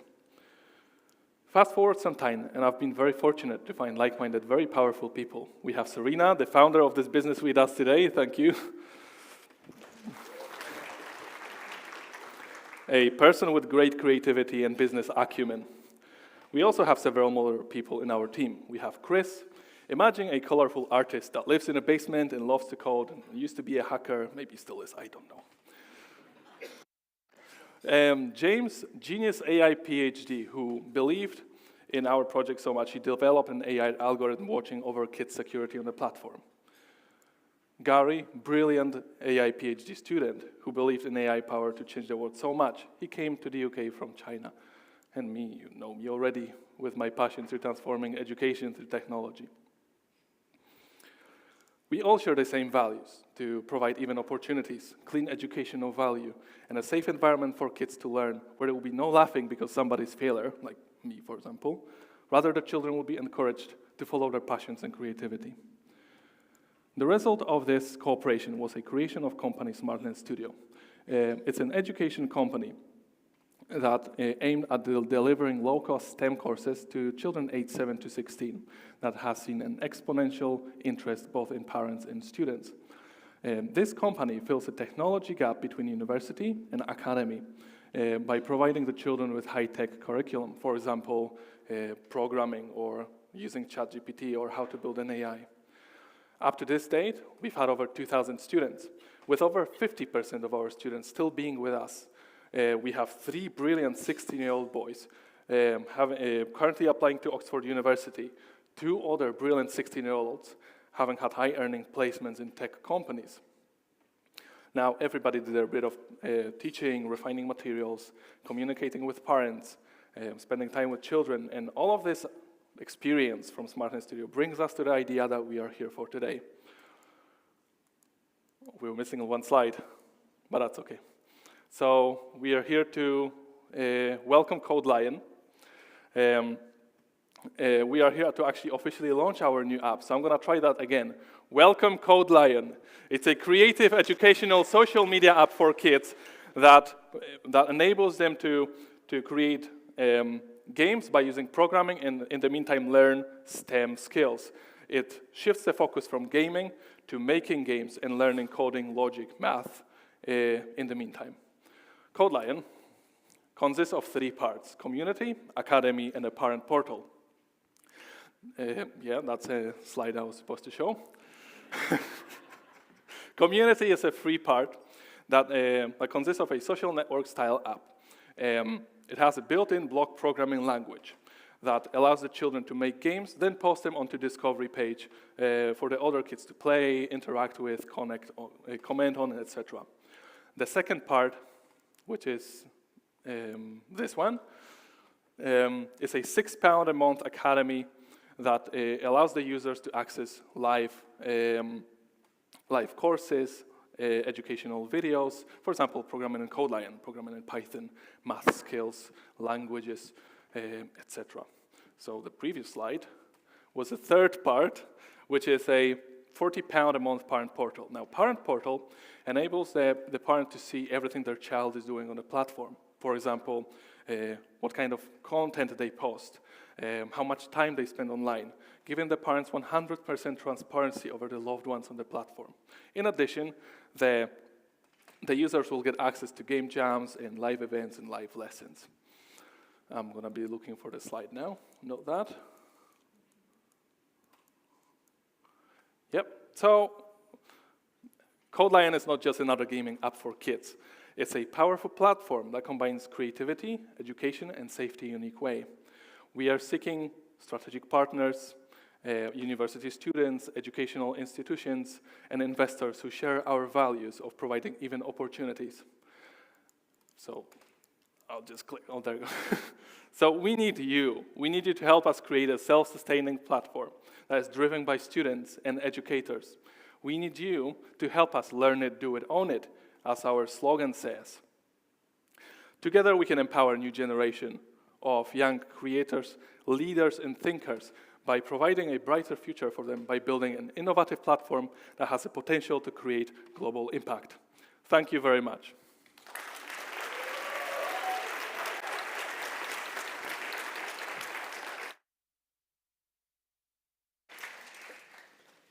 Well done, Merton. I feel like that sounds like a Daft Punk song, doesn't it?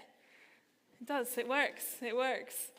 Right, ladies and gentlemen, that means that all of our pitches are finished for this evening. Who's your favourite? Have you got any? Yeah, getting ready to vote. Just a wee reminder, you've got that QR code on your little lanyard there, so you can vote. Those are only the people in the audience tonight, and you only get one vote, so just a wee reminder on that one. You can vote for your favourite. We've had 8 pitches, and it is going to be a difficult choice. They've all done so well. Now, the judges, you're going to get shifted out the room now, if that's all right, so you can do your deliberations and have a wee chat, and then we'll bring you back in the next few minutes or so. Dawn's going to escort you out there. Now, we're opening the lines for this little Audience Choice Award. I say little, it's a lot, £8,000. So the voting is now open. So just if you are in the room here tonight, just get your phones out, get your little camera app, scan it on the QR code, and you can now make your vote. Okay, it is very hard. It's very, very hard.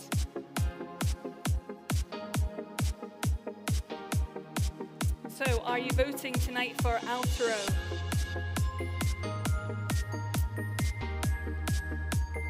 Or is it going to be Asset Works?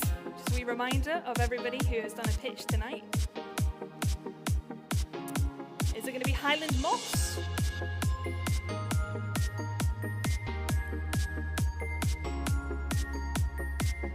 Or are you voting for Members Guest?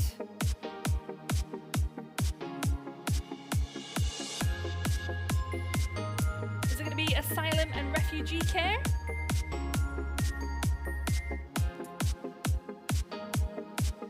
Or are you voting for Mensura?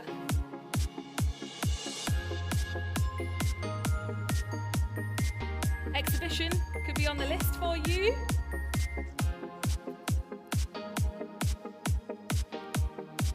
Or finally, Code Lion.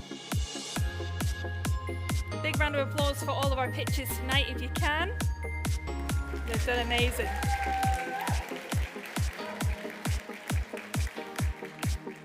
Now you've got 10 minutes to cast that vote, so you have got time to think about it if you need to, or you don't. There's a couple of shaking heads. You don't need to think about it. You know what you're doing. Okay. Brilliant. So, as you know, the Startup Accelerator competition had 120 applications. That has now whittled down to these 16 teams who came together back in January for the boot camp and have been on the roller coaster ever since. So let's hear from the entrepreneurs themselves and what the 2023 Accelerator program has meant to them.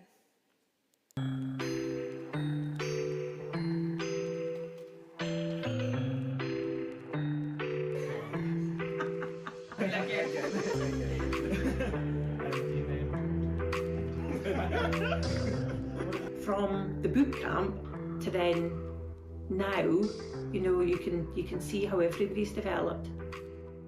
It was just very rewarding, and everyone was so kind and encouraging. Coming here and working through things with people, it's been really good. Everyone's been very enthusiastic. They've not been scared to sort of ask, like if I'm asking questions, sort of challenge me. I mean, all the workshops are good, the online ones are good, but I do enjoy the Saturday workshop. Yeah, I've actually made friends with people on the course as well and seen them out with the course as well, which is good. It's been a really nice way to find new enthusiasm for something else like business, because I haven't really had the experience of doing the kind of business learning in the way that I have for this. You're your own friend. Oh, that's a good question. Oh, the cash flow game. That was so much fun. I did enjoy the bridge competition. We had a game where they made us like manage a bridge. That was very much fun and also very educational. I think the mentor mashup was something that was exciting because you get people, apart from RGU, sort of give you opinions about what your ideas are. Yeah, the customer discovery, that gave us a new insight actually, like how much we have to put into this business. The EIG have been great. They've been really helpful this whole cohort, especially good at challenging our businesses, making them a lot more robust. I've learned so many things from the EIG team. They've not just, randomly selected a mentor for each group. They've literally thought about the skills and the expertise, and they've matched people perfectly. I think that's good. It keeps us in check and makes sure we're doing everything, the proper way. The EIG team is very friendly. I can vouch for that. And it's felt very, safe, It's felt like in good hands. No one's out to mess with us or anything. It's all very sincere and just about giving us the opportunity to lift ourselves up. We did put 7 machines, so that's been really good. Yeah, when we were putting together our presentation, it's like everything we were taught that just came back to us in terms of revenue streams and markets and beachheads and things like that. It was really interesting to kind of reflect on the journey we've done.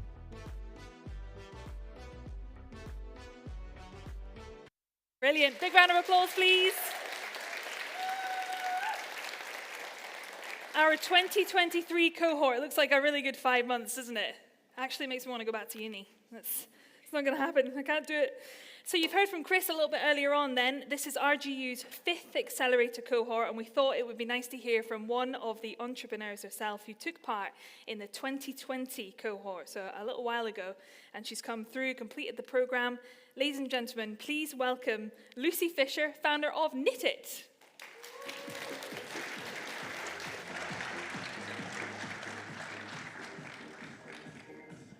Hello, everybody. Here we go. Hello. So I am Lucy, founder and creative director of Knit It. I was in cohort 2 of the RGU Accelerator, and I'm just going to tell you a little bit about what I've been up to since then. So it all started back in 2019 when I was first accepted onto the accelerator, and it's quite crazy to think how much that little email from Ed has gone on to change my life. So I say it started then. It possibly started a long time ago, back on little Lucy's 8th birthday. That was when I was given my first knitting kit from my grandma. I don't know why I look so miserable in that picture, but I'm sure my mum would say that nothing's changed. So the first thing I wanted to do when I saw the accelerator advertised was think of a solution. I really wanted to have a business, so I kept thinking of solutions. And then I realized I was doing it wrong, and that I actually needed to start with a problem. But not just any problem, a problem that affected me, a problem that I could then turn into a passion project. So it struck me on a flight home from Budapest. Knitting hasn't kept up with the times. We're still reliant on methods that we used 100 years ago, and it hasn't kept up with technology the way that things like music and cooking have all evolved. So Knit It aimed to inspire the younger generations to pick up their needles and start knitting, and we do this by introducing technology to knitting. And the RGU Accelerator was the first opportunity I had to explore the desirability, feasibility, and viability of my idea. Bang. Then it was lockdown. But for me, lockdown presented opportunities. With everyone working from home, a lot more people turned to knitting, and so the market grew. And I had seen a gap in the market. But as a solo founder, the journey is difficult. You have to do everything from marketing to finance to developing to literally everything. So luckily, I wasn't alone. I had my mum and grandma and have created a 3-generational business. And I've also done some pretty memorable pictures with grandma there, #InstaGranny. But the roller coaster is real, and this is me on a daily basis. It is very true. The highs and lows are literally constant. So I'd say one thing that you need to be is adaptable and resilient. So that would be my tip to the teams today. So the first thing that we launched was the Nitpick Kit, which has proven really pivotal in getting brand awareness and our name out there. We've had celebrity recognition from Tom Daly, who shared us. I made an appearance on the Jeremy Vine show explaining how knitting is cool, and we've just sent a jumper off to Countdown, so keep your eyes peeled. That will hopefully be on soon. I've also done other accelerator programs like Converge, Scottish Edge, and this was Founders of the Future who invited me down to London Tech Week to present a pitch to Tej from Dragon's Den. So yeah, little Lucy was buzzing on that day.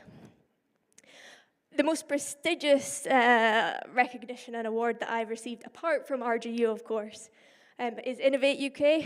They awarded me a Young Innovators Award, and just last month, the Women in Innovation Award. So this program comes with not only funding, but mentorship and support that lasts for the entire year. So we have now until April of their support, which is key. So what have Knit been up to? Well, where do I even begin? So much stuff. We are so close to launching our platform, and we're now asking for the first beta testers to come forward. Our plan is to have the first 100 people in by July. So if you're a knitter or if you know any knitters, please tell them to visit our website to sign up, and you'll find out when we can invite you to have early access. You can also join us for a demo day this September at the One Tech Hub. That is a photo there of the women support group that I have from One Tech Hub, and we've got Yemi at the back somewhere who's in that picture. And we're also looking for pattern designers and any volunteer knitters. So if you know anybody, send them our way. But ultimately, I suppose it's all down to Robert Gordon University and the accelerator that changed my life back in 2019. So I'd like to extend a big thank you to them, and also wish the best of luck to all the teams today.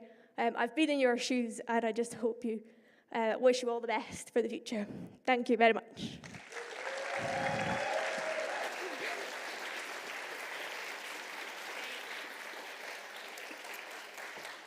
Well done, Lucy. I feel like Christmas is sorted this year, isn't it? Just get everybody selfies, knitted selfies, love it.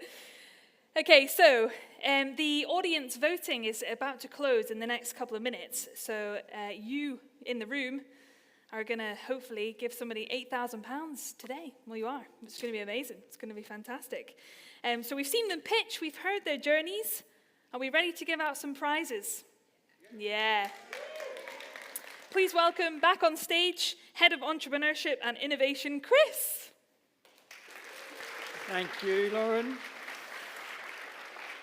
Thank you. Wow, didn't they do a fantastic job? They really all raised their game tonight. But we are going to start giving out some prizes, you know, because I've got the gold envelopes with me. But I'm not going to do it. I'm going to invite Sally and Candace onto the stage, if they're both here. Sally's certainly here. I think Candace might be doing the audience award vote. So anyway, Sally Charles.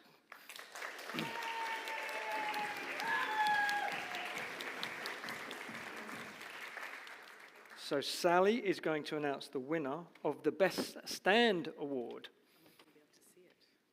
Do you need your glasses? They didn't tell me I was doing that. Graham, would you like to bring the award? And we have a microphone for you.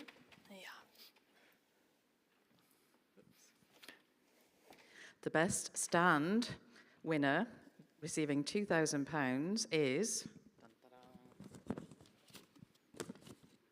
We need a drum roll, don't we? Drum roll. Drum roll. The Best Stand is Highland Moss. All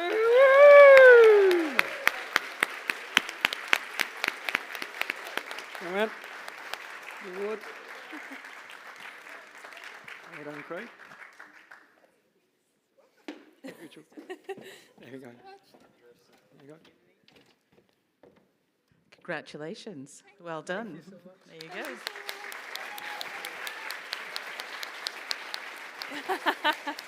Thank you. Thanks, Candace. Thank you, Sally. Well deserved. Fantastic stand. And those of you that were the Mentor Mashup as well, they did an incredible job.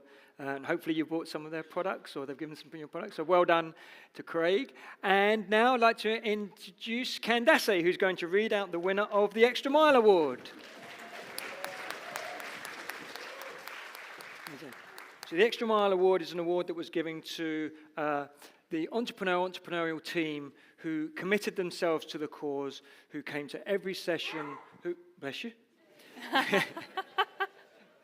and who was so giving in their time and their energy to the whole accelerator program. And that needs to be recognized because they learned so much, they listened to what we were saying, and they took everything on board to make their business a success. So, Candace, the winner is?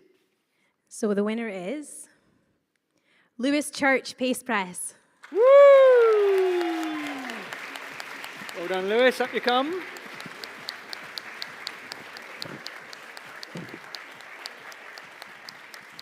Congratulations, Lewis.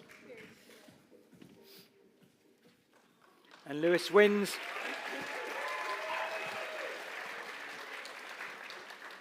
So Highland Moss and Pace Press win £2,000 each for their startup businesses.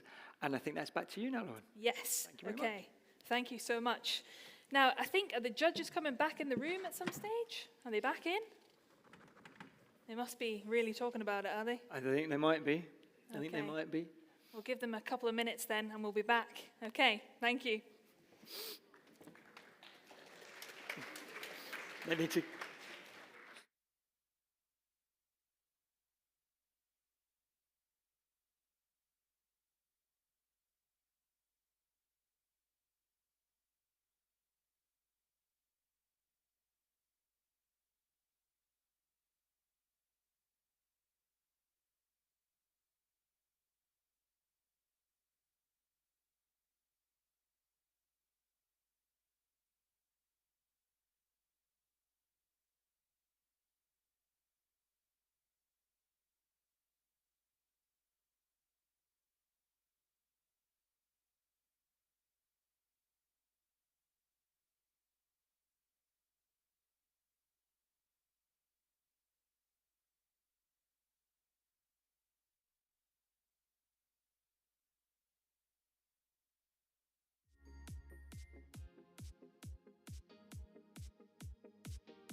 Okay, ladies and gentlemen, the judges are struggling, actually. They're saying it's a really tough decision, so they need a couple more minutes. So instead, we're going to do the Audience Choice Award instead, okay?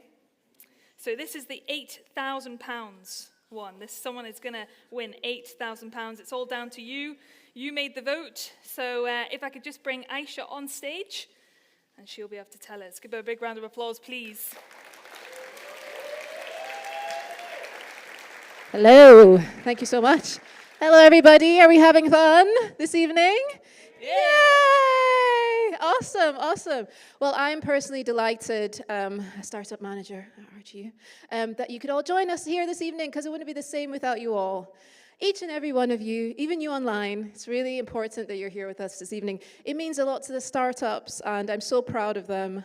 Over the past 5 months, just the journey that they've been on. And you guys are all now part of that journey too, which is really touching. And Lauren's doing an amazing job. Hats off to you, new mum. You know, can't get over it. It's mad. It's just crazy. I literally just nipped out for 20 minutes, fed her, and come back. So I was like, what is going on with my life? How did that change? Another round of applause, I think. I don't think we knew that. Yeah. Thank you. Hats off to you. Because we weren't sure when we first booked Lauren, and you kindly agreed to do this for us, if you would be, still heavily pregnant. And I had visions of Rihanna at the Super Bowl, and that was fantastic. And I think I actually said that to you as well. I was like, wow, you're going to rock it. But Well, to be honest, she was actually 2 weeks late, and I kept pushing it, and they said, maybe you should think about an induction and think about, getting her out. And I was thinking, no, she's coming. She's coming. It was a home birth, so it was all, I needed to go natural and all this sort of stuff. But anyway, she's here now, but I was thinking the same thing. I thought, is she going to ever come out? And I was watching Edwards last year and everything, thinking, I need to rehearse, follow Edwards' shoes. Yeah. absolutely. Well, Ed, I don't know if you've actually given us where is Ed? In the middle there. Oh, did you just stand up for everyone? Say hello. Come on. We're all family here. Thank you so much, Ed. Absolutely. So this is the audience vote now. So this is the great part of the evening where you've all voted, you've all cast your votes, and the people have spoken. Let's give the people what they want. That's what I believe. So we will go ahead with that. And because it's just fresh off the press, I will just grab that envelope. Yep. Okay. I think we need a knee drum roll, foot roll, any kind of roll. This is the exciting part. Okay, audience choice award. I feel the energy. Great, good. Okay, here we go. Asset Works.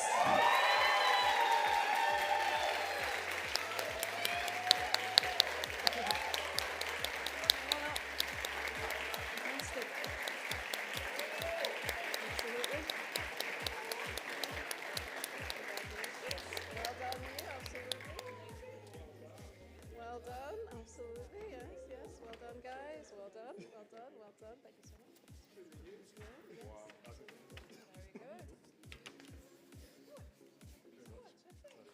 Brilliant.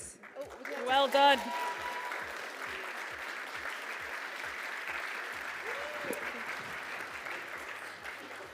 Right then. Well done. Amazing job. We're going to now, if we can, get the judges up on stage. I know you've just sat down. Just come back in the room. Up you come. Come on. Don't be shy. It's nice up here. It's quite warm.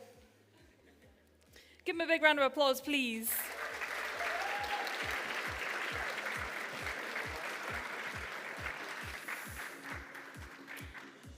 So this is the next 3 awards of the evening. Manage. We've got the Best Pitch Award, the Community Impact Award as well. We'll start with Ahmed if you want to do Best Pitch. Okay, so thanks everybody for coming today. Thanks for the businesses and the startups. It was a really difficult decision, and you can say that we took longer than we were supposed to. But sometimes difficult decisions are good ones to have, especially in an environment like this where we are seeing a lot of good businesses and a lot of good initiatives.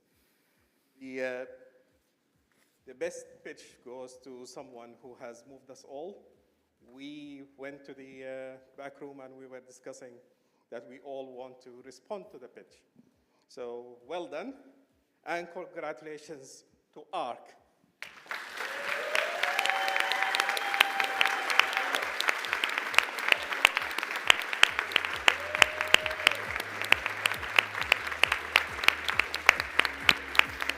Well done.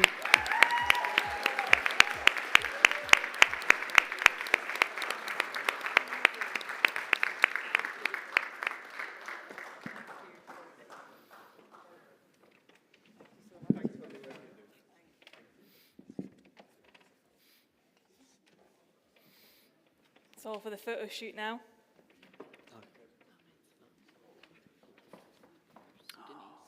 Big round of applause. Well done. Okay, we'll go to Jeanette. Yeah, and we will do the Community Impact Award. So as I say, follow that. I've been really inspired tonight by what I've seen. I must say, I've been tremendously touched, moved, passionate by everything that's been going on in this room. I think RGU have done a fantastic job in bringing these pictures to everybody this evening, and I must say, what a phenomenal amount of work has gone in here, and you can absolutely feel that in the room. The Community Impact Award was a really difficult choice because there was a number of them up there that we had to decide upon. But I must say, this is something that I thought, and my colleagues thought, would be a great initiative to take forward. It showed actually how to grow the region. Okay, it showed something that we really need to be doing these days, which is looking at growing the economy. And one way to do it is by great startups that encourage other regions to go down that route. So it gives me my great pleasure to say that the winner of tonight's award for Community Impact Award is Members Guest.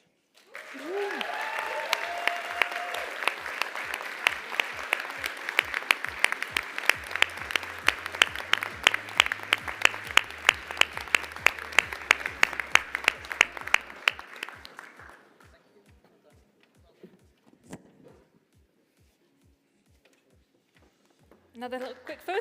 Big round of applause. Thank you. And the final one then. Okay. You can tell by the fact I was still writing notes as I came on stage that this was really, really, really difficult. And it took, because many of the businesses could actually, we were putting them into all three categories, they were that strong. But when we did look at this one particularly, we looked at somebody that was trying to solve a problem, a genuine problem, but they were turning that into a fantastic opportunity. We felt that what they were doing was not only addressing something for the here and now, but building something for the future and bringing young people along with them. The business had already acquired customers, so they could evidence the demand, and they had, we believed, a model that they could sustain and bring them forward into the future. And so, hard as it was, we felt this company had exceptional opportunity, and we are delighted to announce that the winner of the Innovation Award is Code Lion.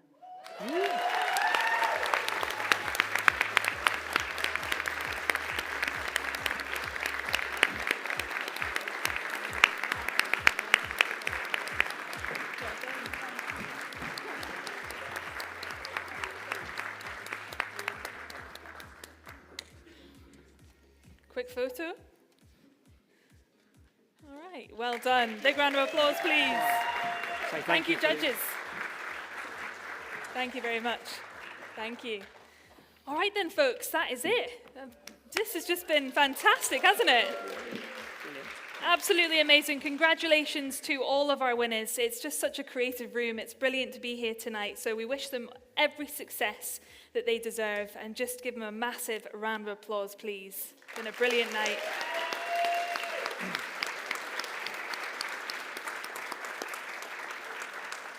Now, I hope you've enjoyed it. I hope you've enjoyed kind of watching all the pitches and learning and things like that. And that takes us to the end of the 2023 Showcase Awards ceremony. Thank you to all our judges. Big round of applause, please.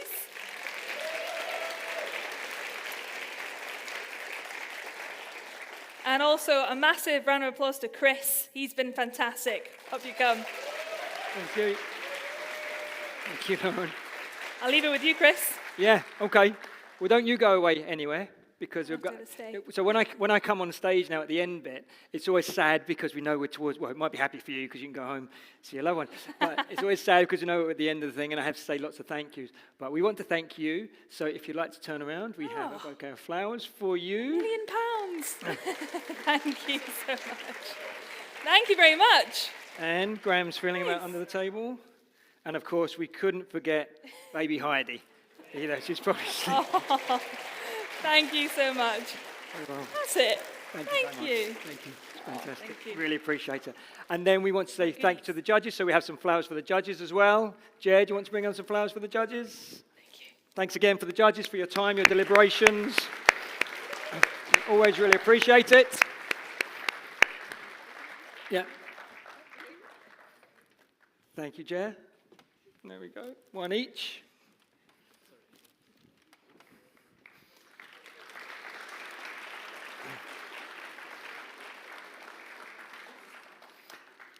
And yes, that concludes another 2023.